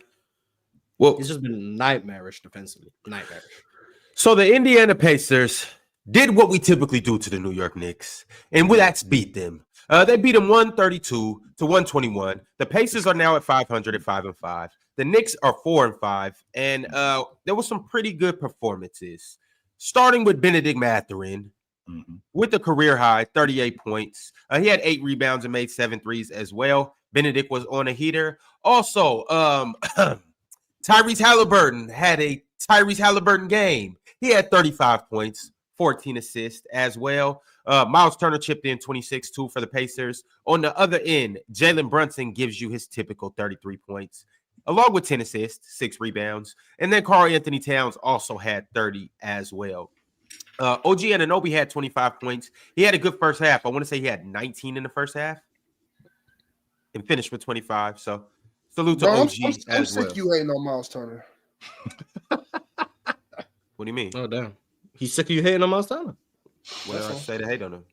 That's all right. That's all. I'm just tired. Sound like he had it with you, Ron, with Miles Turner. Okay, I'm sick of you hating on Alex Len. I don't hate on Alex Len. I just said I wish he was a little better. That's all. Shout out to the Pacers, then, man. 5-5. Think about Miles Turner. Be better. Miles Turner is way better than Alex Len. He is, but he should be better than what he is, in my humble opinion. That's fair. Ron ain't saying that he ain't better than Alex Len. He should be playing better than what he's playing right now. Alex Len was a number 5 pick. Just putting that on there. Let's put some respect on Alex Len. Alex Len was the man. Miles Turner wasn't a number 5 pick. He was where Miles Turner go? Like 9? Was he? It was lottery. 11. Lottery. 11. Thank you. 11. See. So really, Alex Len should be better than Miles Turner. This the next game you're getting to. We done been to the Lakers. We had to listen about all this. Yeah, we don't need to talk about the Pacers. We don't need to. What's the next game, Ron? The Pistons. That's what I'm saying. I'm looking at the next game. The next game is the Superchats. Damn! So I just don't get to talk about Jalen Green destroying Cade's legacy. We could talk about that right quick. You want to talk about Amin Thompson ripping Cade at half court, getting the steal, jumping off Jalen. That's what y'all want to talk about. I would actually rather get the Superchats. I would rather get the Superchats. We don't damn the Superchats. We don't get to talk. Relax, Mars. We're not going to talk about at all how I was trying to tell y'all the reason we got DeMar DeRozan. But he's a terrible perimeter defender. He can't do that. But I told you, we finally got a big wing that can go band for band with anybody. Anybody. And that's all I wanted to say. Going band for band. It looked great last night. Kevin Durant just wasn't there. Great yesterday. Well, we don't know. He wasn't there. KD was there. That Tyus Jones late game offense would have been nice. Get a boot to KD would have been real nice. But we'll he tried to do it with Devin Booker. It just didn't hit the same. So that's the problem. Next time we'll see. Shout out Debo. Big. I'm gonna call you Big P72 Palmer. Said, nah. Tell me why I'm at Razul's with my girl, and they had an Austin P. And this nigga gets a steal and windmills it with one fucking hand. He's talking about Hansel. The hand punched it right on him. Yeah. I've seen he's shooting like 80% from the field or so. Shout out to him. No, he doesn't shoot threes. So I've not actually watched him play, but I've seen that highlight. He really athletic. I'll give him that. He really athletic. Crazy athletic. But shout out to him, man. Getting his education for basketball with one hand. Shout out to him. No Cat Prince said Warriors. They beat us without any bigs. I'm just not moved. I'm sorry. I'm just not moved. It was a big there. He just got sent to the locker room for 5 minutes. And guess what? We was winning those 5 minutes. Like, I'm sorry, we no moves. Well done. You beat us without any bigs. Congratulations. Got cooked. But salute to the Warriors, though. They are looking. Yeah, the Cavs destroyed them. The Cavs cooked. They did. Hey, but look though. Remember last week. Remember when I titled the show and you was like, Ron, this could either be perfect timing or bad timing. Mm-hmm. You said the next 3 games the Warriors have are the Celtics. They went 2-1. The Cavs and OKC. They went 2-1. Yeah, that's not bad. 2-1. Hey. I think Warriors fans would have taken that. Yeah. Hey, I think they would have took 1 and 2 against those 3 teams. Low-key. I mean, those are the 3 toughest teams in the league right now. Yeah, but Chet wasn't there, so it doesn't matter. Yeah, well, shout out to the Warriors. We'll see if they can continue their dominance so far or very good play. Had a broken hip. What the man? How the hell? Hey, at least they getting him back. Like if I was to tell you guys Chet gonna break his hip, I would think he would be out for the season. 8 to 10 weeks. This throw a monkey wrench in what we trying to do. Right, let's just hope that broken hip don't affect his mobility. That's what I'm hoping for. But right. Man, we just assuming he's gonna come back and be Chet. Like, there's a chance. Hip mobility is real important for these bigs. If he ain't moving like he's supposed to be moving, you seen what happened with Bo Jackson? This could be more detrimental than we think. So I'm hoping he comes back and he's just as good. You seen what happened with Bo Jackson? I thought broken hips was reserved for old niggas and motorcycle accidents. No. K's with the super chat. He said, "Y'all see D Wade's reaction to Penn and Ox Chris Bosh debate. Wade sided with Ox, and Swiper was right. Bam, do watch the show." Wade went more than siding with Ox. He said he was a top 5 or borderline top 5 power forward of all time. He was just capping. But once again, I want to reiterate that wasn't a debate at all. Oh yeah, facts. It's just people just don't know how good Nic Claxton is. That's what it is. It is what it is. Ishak Ira said Jokic masterclass last night. MVP by Amayo. Also, Kyrie is a top 10 player so far. 26 points per game on 53% shooting from the field and 52% from the 3. 43 points on 92% true shooting. Insane. Why is it insane? Hasn't Kyrie Irving been a 50-40-90 guy before? Mm-hmm. Like, what was it in 20? I think it was in 22. 2021, I think. When he made the All-Pro team. I mean, this isn't ridiculous to think that Kyrie Irving could be wildly efficient and, be super nice with the pill. I mean, Kyrie Irving doesn't take a lot of bad shots. The knock on Kyrie Irving is he shrinks in the playoffs. That's been the knock on Kyrie Irving. Never his game. Shout out to Kyrie there. And shout out to Jokic. Jokic a solid little player. Hey, I'm going to go back to Hayden. Back-to-back games, Kyrie went band for band with KD, and then turned around and went band for band with Jokic in the club. Meanwhile, Luka was just out there in foolishness both times, but whatever. One of the biggest shots in finals history, man. Yep. I'm gonna go back to hating on Jokic soon. I feel like I gave him too much praise today. So hater. Nah, Morris. All right, before you do that, tomorrow you just gotta come in. Glaze Jokic as much as possible. No, the Nuggets ain't even playing. We're not talking about the Nuggets. We're talking about Jokic tomorrow. They don't play for like another week. They don't play till like Friday. They got a long time off. Jokic getting his break. Now he's gonna come back and really cook. Yeah, he's gonna come back washed. Yeah, and I'm gonna make sure everyone hears about it. Control alert. MP13 said, "All I know, if the Bucks go under 500 in this upcoming weak Eastern Conference stretch, then those Giannis trade rumors are going to hit like crack." That's crazy that we're talking about Giannis getting traded, even though Giannis. Oh, damn. They got the Raptors and Pistons back to back. And then Charlotte. Oh, my God. Oh, they should be 3-0 in the next 3 games. Ideally. Cool. Let's build some then they see us in a week. So, that's a loss. 4-0. Yeah. Right. YSL, Lil Mike, and Kez said, "Are we going to ignore another average game from Jokic, Swiper?" Average. Wild. Yeah, that was not average. Yeah, it was pretty average. No, I mean, it's pretty average. By his standards. Yeah. Any standard. His average game would be the best game 99.9% of players have played. He went 38, 17, and 16 or some nonsense like that. That's not on a Tuesday, Mark. What are you talking about? Well, it was on a Sunday. That's not who he is. On a Sunday. That's not him. I watched more than the box score. I wasn't impressed by what I was watching with my eyes. The box score can look cool. I wasn't impressed by what my eyes were seeing. So chill time. You gotta talk to your cousin about his Jokic takes. Just saying. No, his cousin a hater. That's cool. But I stand Shaq not giving Jokic his flowers last year was disrespectful. The throne is being challenged. It's because Shaq know Jokic better than him. That's why. Adam West said, ever noticed the trend of Penn speaking poorly of former Raptors that they have left the franchise on a bad term? Bro is just a homer. Let's see. I never realized how much Raptors fans hated Fred VanVleet until I was in Penn's stream. I tried to offer them Fred VanVleet. They all berated him. I was like, oh, okay. They don't like Fred. I was like, oh, okay, so it's real. Yeah, our community pretty much led the crusade against led the charge. I will say get this. Fred out of there. We absolutely did. Oh my God, day after day for a year and a half. Okay, but I will say this: did I not talk very, very well about Tracy McGrady today? Tracy McGrady left the Toronto Raptors on the worst terms. Okay, he literally ditched, went to Orlando. And we were on the precipice of probably making the finals within the next few years with him and Vince. So yeah, I don't give a shit about how you left. I just care, like personally. Yeah, I'm not too fanatic about Chris Bosh saying the air smells better down here. Like, come on, man. Or Antonio Davis with his, oh, my kids have to learn the metric system. Bro, like the entire world learns the damn metric system. It's the stupidest shit I've ever heard. I respect Vince Carter because he never said shit about Toronto. And I respect and I do respect Kawhi Leonard a lot. Greatest sent through a super chat. He said, Cousin Skeeter not putting Kobe in the top 8, then Mars saying Bron the best player in the past 25 years is just nasty. Say something, LeBron. If me saying Bron is the best player since 1999 is a bad take, then I guess I make bad takes because I'm standing on that.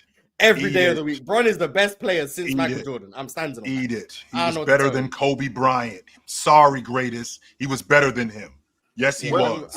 Where's the problem with this take? I'm trying to figure. What's the problem? He was better than him. The Kobe, I know you're a Bryant guy, but so what? That, but me he saying was LeBron better than him. Yeah, me saying LeBron. This is about Kobe. Okay, I get it. Yes, but me saying LeBron's the best player of the last 25 years. I'm not gonna lie. I'm just not entertaining anyone who's saying he's not at this point. Like, can we talk about the elephant in the room? What's the elephant in the room? I'm trying to find out who the hell Cousin Skeeter is. I think we can put 2 and 2 together. All right. You can't be Cousin Skeeter. Cousin Skeeter was the who up here don't have Kobe in their top 8? I thought he was talking about Swiper. He was talking about Swiper. See, you're not the only Kobe hater, Joe. There's like 4 of them up here. I'm not a Kobe hater. And Swiper. I'm not a Kobe hater. I respect Kobe. I like Kobe. Just because I don't put him in my top 10 does not mean I don't. I'll be the Sabonis, but he not hating. I don't hate Kobe. I hate the Mamba. This man saying, "Hey, Pete Kyrie over Kobe," but yeah, I don't hate Kobe. You was saying that yesterday, huh? That was the nastiest thing said on the street. He busted the league's ass, and now everyone's hating on him, right? Kevin Durant. That's who. I will say this: Kevin Durant and Kevin Durant. I hate KD twice. Here's a question worth asking: who's scary? I don't hate no one. If you're an opposing coach, who are you more scared of? 06 Kobe or 09 LeBron? 06 Kobe. 06 Kobe. What? Okay. So he may not be better than LeBron, but he sure as hell is scarier than LeBron. I'm terrified of a 6'9" freight train jumping 9,000 inches into the air, personally. But yo, greatest, you wanted me to say something? And by the way, Mars can run like a bullet train. By the way, yeah, not just a freight train, can run like a bullet train. Seeing a human defy what I think is physically possible, bugging me out with this shit.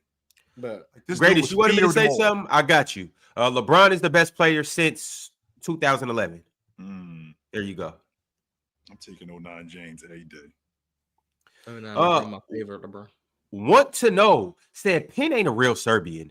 He's too Canadian. We built different. He's too sassy. Bars. Okay. So you for me. You don't gotta respond to that pin. You don't gotta respond to that pin. That doesn't deserve. I always find it funny when people act like the whole region just all acts the same. I think that kind of line of thinking is very slippery slope. But that being said, Serbs are not very sassy. So if I'm sassy, I'm definitely betraying the trend. Shout out to slopes that are slippery. And shout out to MP13 because he sent through yet another super chat. He said, I don't know how it's 2024 and we are still undervaluing AD comparing him to Bosh. They are literally tiers apart. There's gaps on gaps between them. We've talked about I think I'm the highest. Yeah, I think I'm the highest on AD here. When we did our power forward list, I think I was the only one who had him as high as I did. So I don't know if Penn did a power forward list when we did our top 10s. But I did. I mean, I think I had him as a center though. Oh, Well, I had AD at on my center. I had AD at 6. So I put him at 3rd on my center list.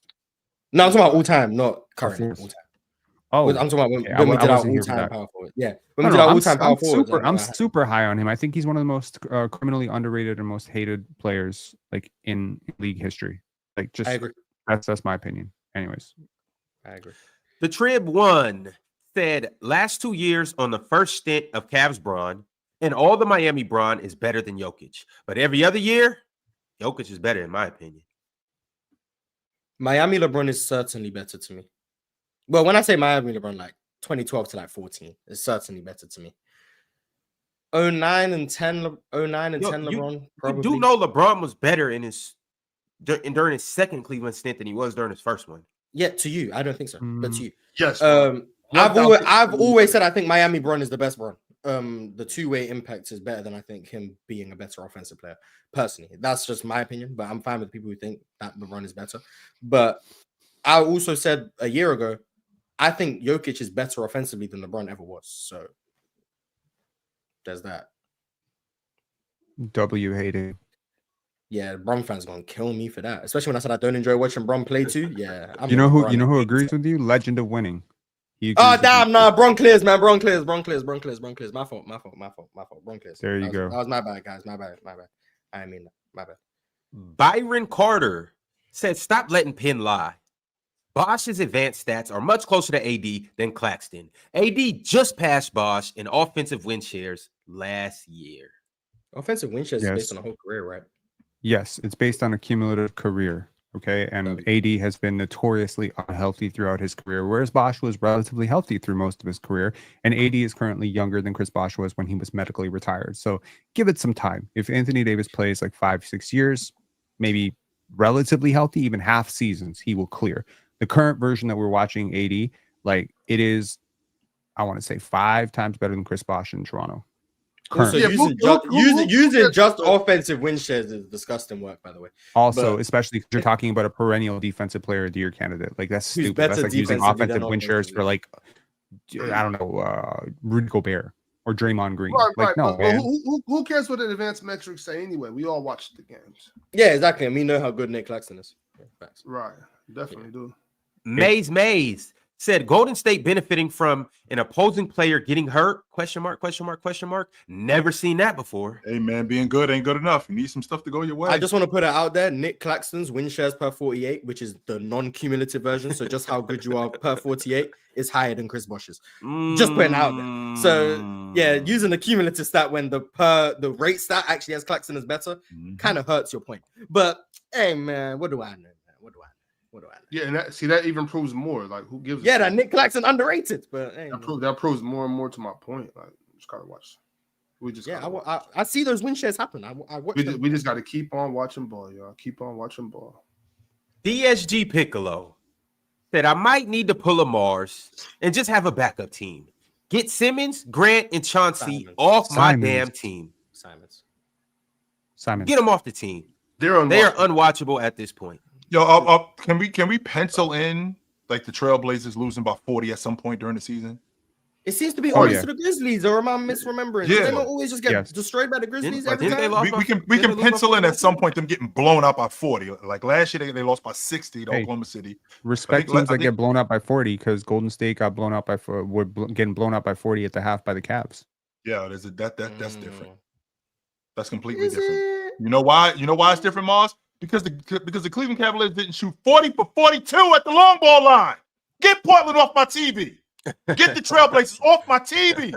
I've never seen a team so talented and yet so ass. There's like 12 players on the Portland Trailblazers that conceivably say Blazers are not talented, bro. Those kids are yes, high. They are.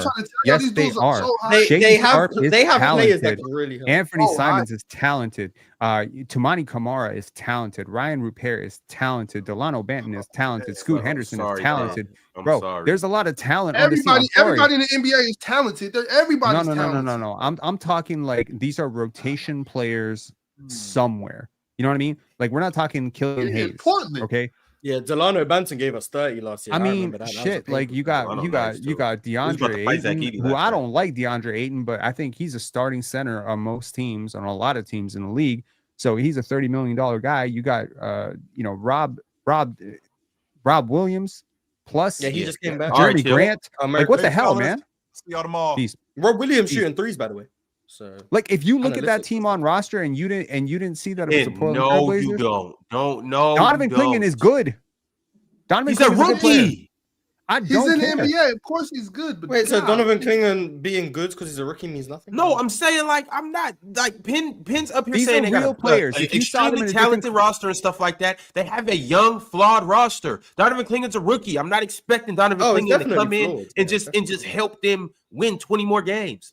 I'm sorry. Scoot Henderson isn't the number 2 pick that we thought he was going to be. Like, he's just saying the Blazers have players who could help good teams. That's all he's saying. We know what he's saying. You got Matisse Thybulle as your 12th guy. What are you doing here? And then, Mark, don't get you started on the jumping kid. Shaden? Yes. Look, no, for real. Don't you think Tamani Kamara would help like a team out there? Like, I know Mars watches. Tamani Kamara would be great for us. Good player. He is good. He is good, Pin. But we're talking about this team. All these guys together. Yeah, they think. You put these guys. We all knew they were going to stink. We all knew they were going to stink. We all had them as the 15th seed in the West. What I'm saying is, like, there are players in the league that are like first options, second options, third options, whatever. And then there are players who are like 7th, 8th guys, right? 7th, 8th guys include guys like, I don't know, like the white dude Hauser in Sam Hauser. You know, like that. This is a team of like 14 Sam Hausers. You know what I mean? Like, you're not gonna win a lot of basketball games, but if another team wants to poach like some talent and put it on their team in proper context, they'll be good. I could dig that. I could dig that. I could definitely dig that, Pin. I think this team is a team full of 8th, 9th guys.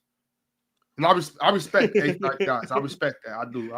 But when your whole team is full of them, it's kind of right. We need some Denny Avdia. How the hell did I not talk about their best player, Denny Avdia? He's great. He's a good player. He was the best player on the Wizards last year. Now he's on a nice team. Yeah, he went from a bad team to a bad team. I mean, yeah, he's not a superstar, but like he's a really good defender. Look, I just like you need to put guys in context. Last year, I was talking. Last 2 years, I've been talking about Dyson Daniels being this great player, and he's just playing behind players, and he's in the wrong context. Now everyone sees him in the proper context. I'm just saying, if a smart GM out there wants to look at this roster and see how ass they are as a team, there are some players who can help. A lot of players on this team who can help other teams. Pin, although I don't disagree with you, I do want to say we could say the same thing about the bottom 5 teams in both conferences. No, and bottom 5. You cannot say the bottom 5 least talented teams. No. Bottom 5 least talented teams. We're not going to talk about. Obviously, you could say the Bucks and you could say the Sixers. I'm talking about the top 5 worst teams on paper in each conference. We can go and do that. It's an NBA team. Give me a team. Give me a team. Throw it out there. The Jazz really don't have that many assets. Yes, the Jazz. Jordan Clarkson. It's a lot of teams that would love to have Jordan Clarkson come off their bench. It's a lot of teams that would love to have Colin Sexton come off their bench. Yo, Pin, in Toronto, y'all got Colin Sexton, Larry Martin, obviously, Walker Kessler. Other than that, Walker Kessler probably gonna get moved too. I don't think so. I think IQ, Scotty, and RJ. Give me one more. Agbaji. Yeah, Brady. I like him. No, what's his name? I'm talking. Davion Mitchell would be like the worst player on the Portland Trail Blazers. He's our backup point guard right now. Chris Boucher. Chris Boucher. Boucher. I like Boucher. There's a couple teams that love to have Chris Boucher. 2022, Chris Boucher. What's his name? John Collins. There's some teams that want to have John Collins on their team. Our backup point guard will be their 4th string point guard. That's what I'm trying to tell you. Like Svi Mikal. Patty Mills. Hey, it's a couple teams that would love to have Patty Mills as their 3rd string point guard. That's 3 point guards that are better than point guards don't even play. Okay, but I'm saying those are 3 point guards who are better than Donovan Mitchell. I'm sorry, Davion Mitchell. Okay. My bad. Please, Lord, don't talk about that.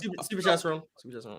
MP13 said, "How many minor injuries is Ja going to suffer in one season? I feel like this is his 2nd or 3rd minor injury already. Is he really this fragile?" Yes. Play style doesn't help. Man, he's been more chilled out this year in terms of play style. He's just 360 layups is chilling out. That would have been 360 dunks on 17 people last year. Attempts would have missed, but attempts. So yeah, he chilled out. Melo Williams said Jaylen Brown's confidence comes off as arrogance at times. Calling Giannis a child because he can't have fun while playing basketball? Laughing emoji. I never took that as anything malicious. I thought he was just saying Giannis is childish. I think Giannis would tell you he's childish. Like, I don't get why everyone's heated about that. Giannis has said he's just a big kid. So when Jaylen Brown says it's not a problem, but Giannis says the same thing about himself. You know how it is, man. I don't think that's a big deal. Like, I genuinely, Giannis is, everyone on the Bucks has said, who's the biggest kid on the roster? Giannis. Giannis has said it. But then Jaylen Brown says it. He hates. He's a hater. Like, I didn't take it that way, but I don't know. Whatever. Marcus FRM 626 said you can have 1 million people watching a stream, but those numbers aren't gonna go towards the ratings or whatever. Oh, he's talking about illegal streaming going up is why the NBA's overall ratings look like they're declining because more people are watching. Fair. Illegally. I got an illegal stream for you guys to watch tonight. Me and Big Ox will be watching the Sacramento Kings and the San Antonio Spurs on playback tonight. So if you want to watch a stream and if you want to check out the game, pull up so we can watch. I don't know if playback appreciate being called illegal. Sabonis. But at least he's trying. At least he's trying with these segues, or at least he's trying, I guess. Oh wait, Mars. I want to ask you about that segue. So yeah. I'm wrong on that, right? How was you spelling? How was you spelling? SEGWAY is how you spelling it? Yeah, Mars. I never want to spelling bee, fam. It's all right, man. It's not a word that people need to know how to spell. To be fair, like how many times are you using segue in everyday life? Like, true that. Your boy Corey 5'4" said, "Is it really quote unquote settling for threes if you're making 45% of them, like Ant has been?" Yeah, he was like, what was he like last night? 4 for 14 or something? I don't think the act of settling has anything to do with the results. Settling. I think it's settling depending on what you're going for. Like if we're trying to shoot threes, then no, it's not settling. If we want to get layups, but it's like, nah, I'm just doing too much. It's too hard to get there. Or like Amar says, I just can't be bothered to do that. Then yeah, pulling threes is settling. But still, all threes aren't created equal. Just because you take a three and the plan is to take threes doesn't mean that three wasn't a settled for three. So yeah, I'm a big practitioner of process over outcome, similar to Penn.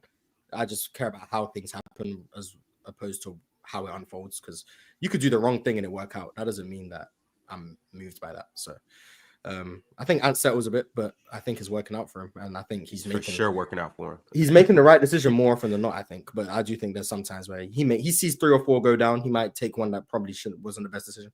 But that's basketball. How many times have we seen heat checks? So y'all make sure you like the video. We got a couple more super chats to get to. Pirate and Meatfish sent through a super chat that unfortunately I can't get to right now because I forgot my reading glasses. It's a quote. It's a quote from one of the greatest books of all time. That's Diary of a Wimpy Kid? No, it's Ulysses by James Joyce. I ain't never seen that in the. And this quote has been sending like the internet through like series and series of questions. James Joyce is a great writer. People should read him for sure. But yeah. If that's how we be writing, I promise I ain't reading. I will not be there. That's beyond my level of that's beyond my level of comprehension. I know my abilities. I ain't gonna be there. If it ain't got pictures in it, I ain't reading it. That's despicable. W. Amelia Bedelia. My dog Napoleon Ice Cream sent through a super chat. Shout out my dog Napoleon. He said, I drove to Portland from Seattle yesterday just to watch some NBA basketball. That shit was depressing to watch. Blazers deserve last in the power ranking. Oh my god! What was that player said again? They played the Grizzlies. Bro, he's from Seattle, and you still saying Napoleon? Oh, geez. No, but he put Napoleon behind the ice cream. That's why I called Napoleon. See, y'all didn't recognize that the first time. I seen it the first time he sent through a super chat. Well, why isn't that's not Napoleon? His hand ain't in his. You know, Napoleon. I'm sure Napoleon. Close enough. Yeah, man, it's a general. It's a general. That's Napoleon. Yo, you can't Napoleon to watch a game and hit me up, Napoleon. That's fire. Yeah, Napoleon, you should have hit me. I'd have got on the freeway with you. Heat vs. Haters 2.0 has been a member for 7 months. He said, trade Jimmy. We got Jokic and Hero to carry. Okay. So I'll give you Fred VanVleet for Jimmy, for sure. Please. Ronaldo has been a member for a full year or 12 months, and he just said P. Pushing P. Right on. Ronaldo pushing P. Yeah. Juke Giles became a member today. Shout out to Juke Giles. And then King AD sent through a super chat, or a members chat, been a member for 9 months. He said Jokic in his Barry Bonds era. People are looking for any reason not to give him MVP. Is he on steroids? I mean, right. I mean, you know something. Bro, he's just not that good. Like, he's just not 4 MVPs good. That's what it is. He called it. Shout out to him. But 4 Gunny sent through a members chat. He said, Herb Jones, you are a Milwaukee Buck. I'll give them Jabari Smith for Herb Jones. I'll trade them Jabari Smith for Herb Jones. I'll do that. Damn, Zion got Herb Jones traded. That's a good trade. That's a good trade. They can bet on Jabari's upside and we'll take Herb Jones. That's not that's something I can see him doing. Yeah. Who doing? The Pelicans. The Pelicans. Yeah. Why?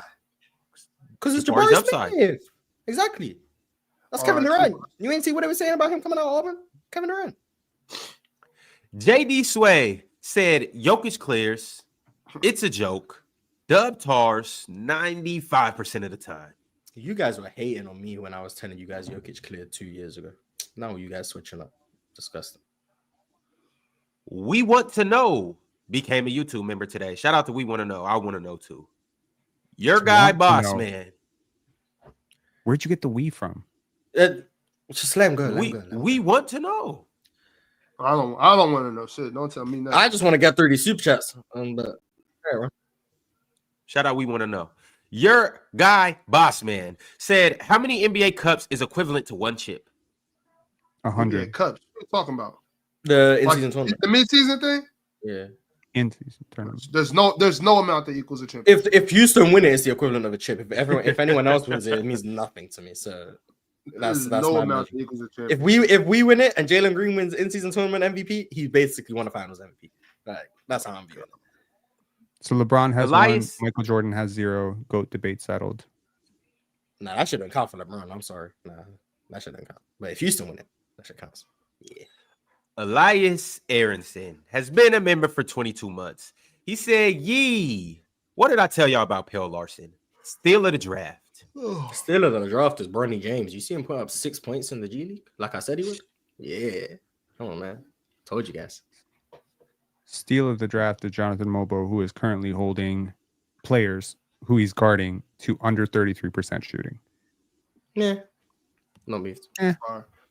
Like, Pin, you saying like the person that he's matched up with, or literally when he's like when he's the contesting defender. When he's the contesting defender.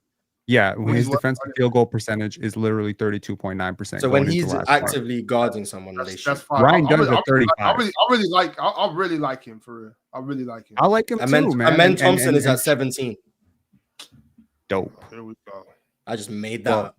I don't think you see, that's what I said. Remember, I said this last season, man. I'm telling you, Mars sometimes he be sneaking little ones in there.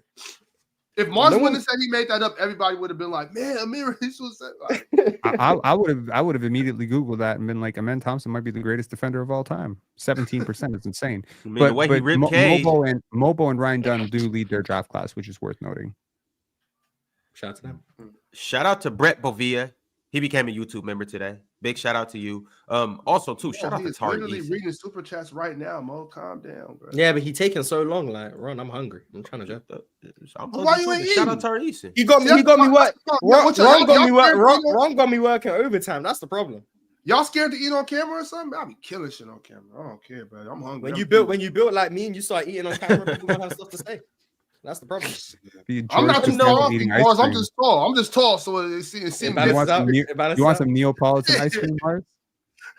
I actually don't like ice cream, but Napoleon ice cream bars. Neapolitan ice cream, bro. But you just don't like ice cream, or you just don't like Napoleon ice cream? I'm not a fan of ice cream in general. Like, I'm fat because I eat a lot of like hearty meals. But in terms of like the snacks and stuff, I don't really ice cream, chips, as you guys would call it, chocolates. What do y'all call it? Chips. Crisps. Oh, okay. But like, I don't be eating like that type of stuff. My meals be. I don't think fat because of what they eat. Grown man meals. What you about to eat after this, Mars? I believe I got some stewed chicken on the way. Some stewed chicken. Yeah, that sounds fire. I'm finna go get me something to eat too. I'm hungry just talking about it. Some real nice meals. Unknown region said stop playing and get to that Jokic talk. There's not much to say. He's mid. That was early in the conversation. Philo Red said Jokic in 3 to 5 years, putting people in some mad convos.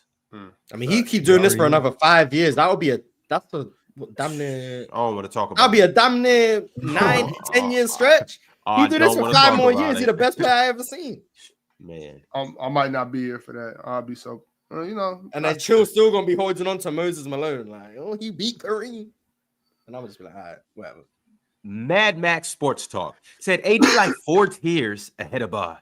He like 6. That's not the conversation. The point is that he might be 4 years ahead of Bosh, but Bosh is like 6 tiers ahead. Nah. See, AD is like 7 tiers ahead of Chris Bosh, and then Chris Bosh is like 5 tiers ahead of Claxton.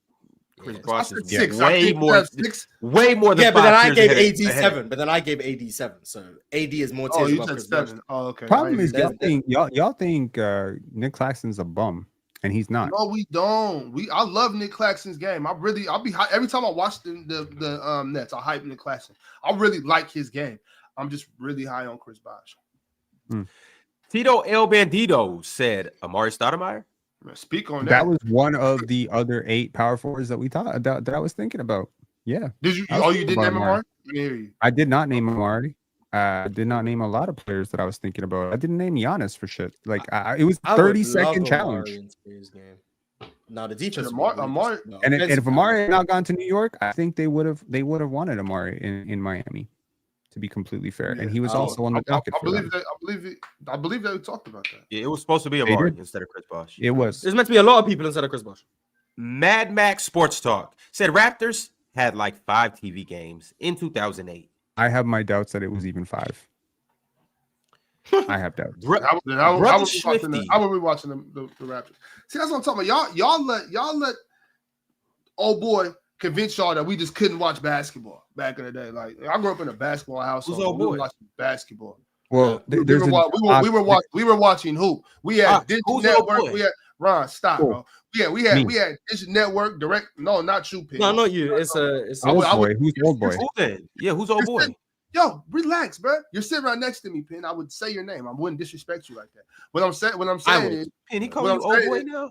What I'm saying is this. We had Dish Network. We had Direct TV. We had all these things. We were watching basketball, bro. Like I don't. But there's a difference to watching a few Raptor games. Maybe y'all wasn't watching hoop. I don't know what y'all was doing when y'all was younger, but we was watching basketball in my house. So this is a fundamental disagreement we just keep having, where it's different to watch a team. I'm standing with Mars year for 7 years, every game. Motherfucker.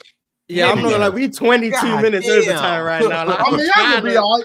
There's no more open gym. We should do this for 4 hours anyway. Brother Swifty said Kawhi comparison was for Patrick Williams. Yeah, I remember the Kawhi comparisons for him. I don't know about no Scottie Pippen comparisons for anyone on the Bulls though. Void Century said, right? What? What about old boy? I'm talking about that was comparing to Scottie. Is it someone who the Bulls drafted? Yeah, they drafted him like it was like a 15, not 15. It was probably like a 20, around a 20 pick. I can't remember who it was. It don't matter. He was like a shooting guard, small forward.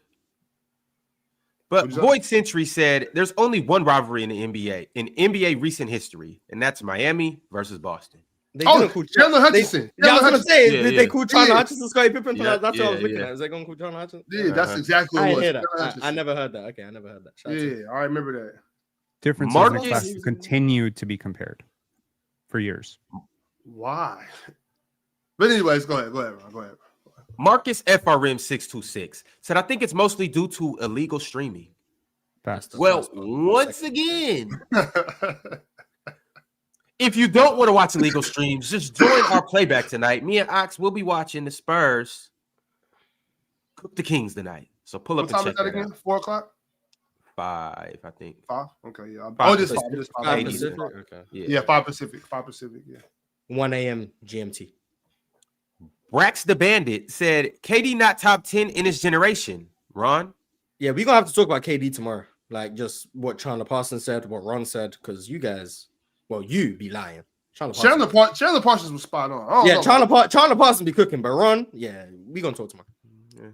T-Way clears. Masinko G said, what happened to your one troll per week, Mars? Man, I was serious for so long, but then everyone was just going overboard, and it's like, bro, everyone now want to start giving Jokic all these flowers, but when I was giving him flowers 2 years ago, everyone was saying that I was just capping. But now you guys want to act like you was on this train. So no, now I'm gonna start hating on Jokic and calling him a bum. And Wemby a bum too. Yeah. Both of them bums. That's kind Not of gonna look like it tonight. Mars, that's kind of spiteful. spiteful. The I don't know how captain many should times I have go to down tell with the people ship. I'm a really bad human being. Like I don't know why people I say that and people swear like, oh, Mars is trolling.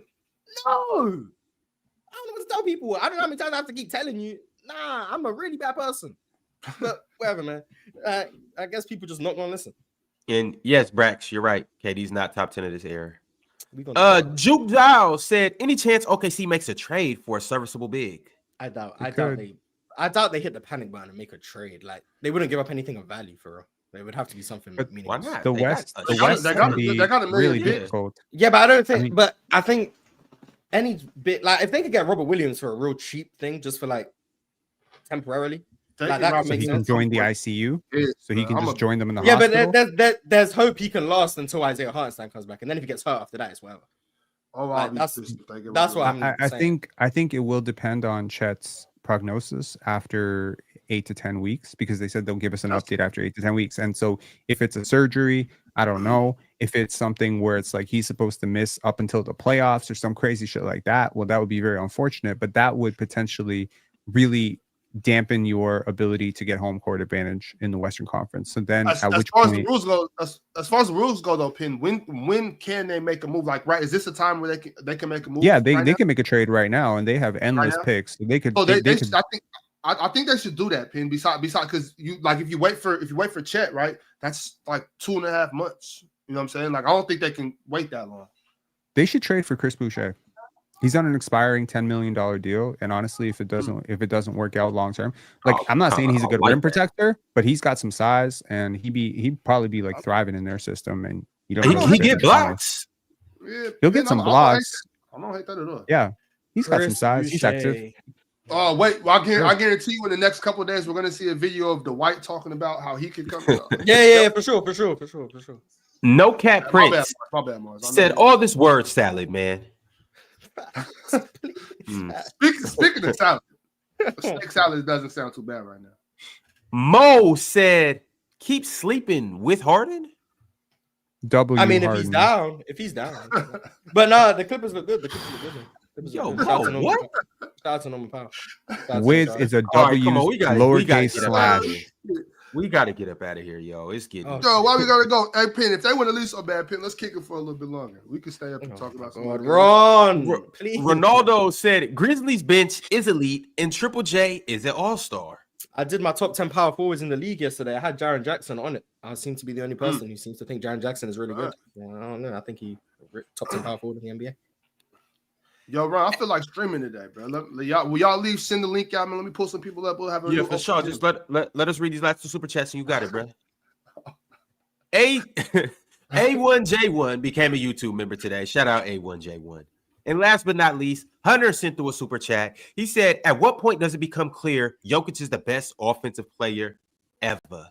I think he'd have to lead an all-time great offense statistically before people get real comfortable with that conversation. Because that's the one thing he hasn't done is like he hasn't had like a Phoenix Suns level offense or a Showtime Lakers or a Golden State Warriors level offense, etc. He also hasn't had an Amari Stoudemire and a shot. I agree. I'm just talking about for the consensus. They're probably gonna have to see that, despite the fact he's never played with that level of talent. So that's what I think it would take for the consensus to come around. But for me, I'm struggling to see how he's not very clearly in that conversation, if not leading it. Mm-hmm. All right, y'all. It seems like the show has finally came to a conclusion. All right, Mars, I'll catch you tomorrow. Ox, I'll catch you on playback tonight. All right, old boy, I'll see you next Merry time. Christmas, guys. Merry Christmas. Old boy for it, bro. I don't like this. I wasn't Ox, talking to you. Why is he old boy? Then who's old boy? Why you always trying to start some shit? Hey, don't end the stream, Ron. I'm streaming. I feel like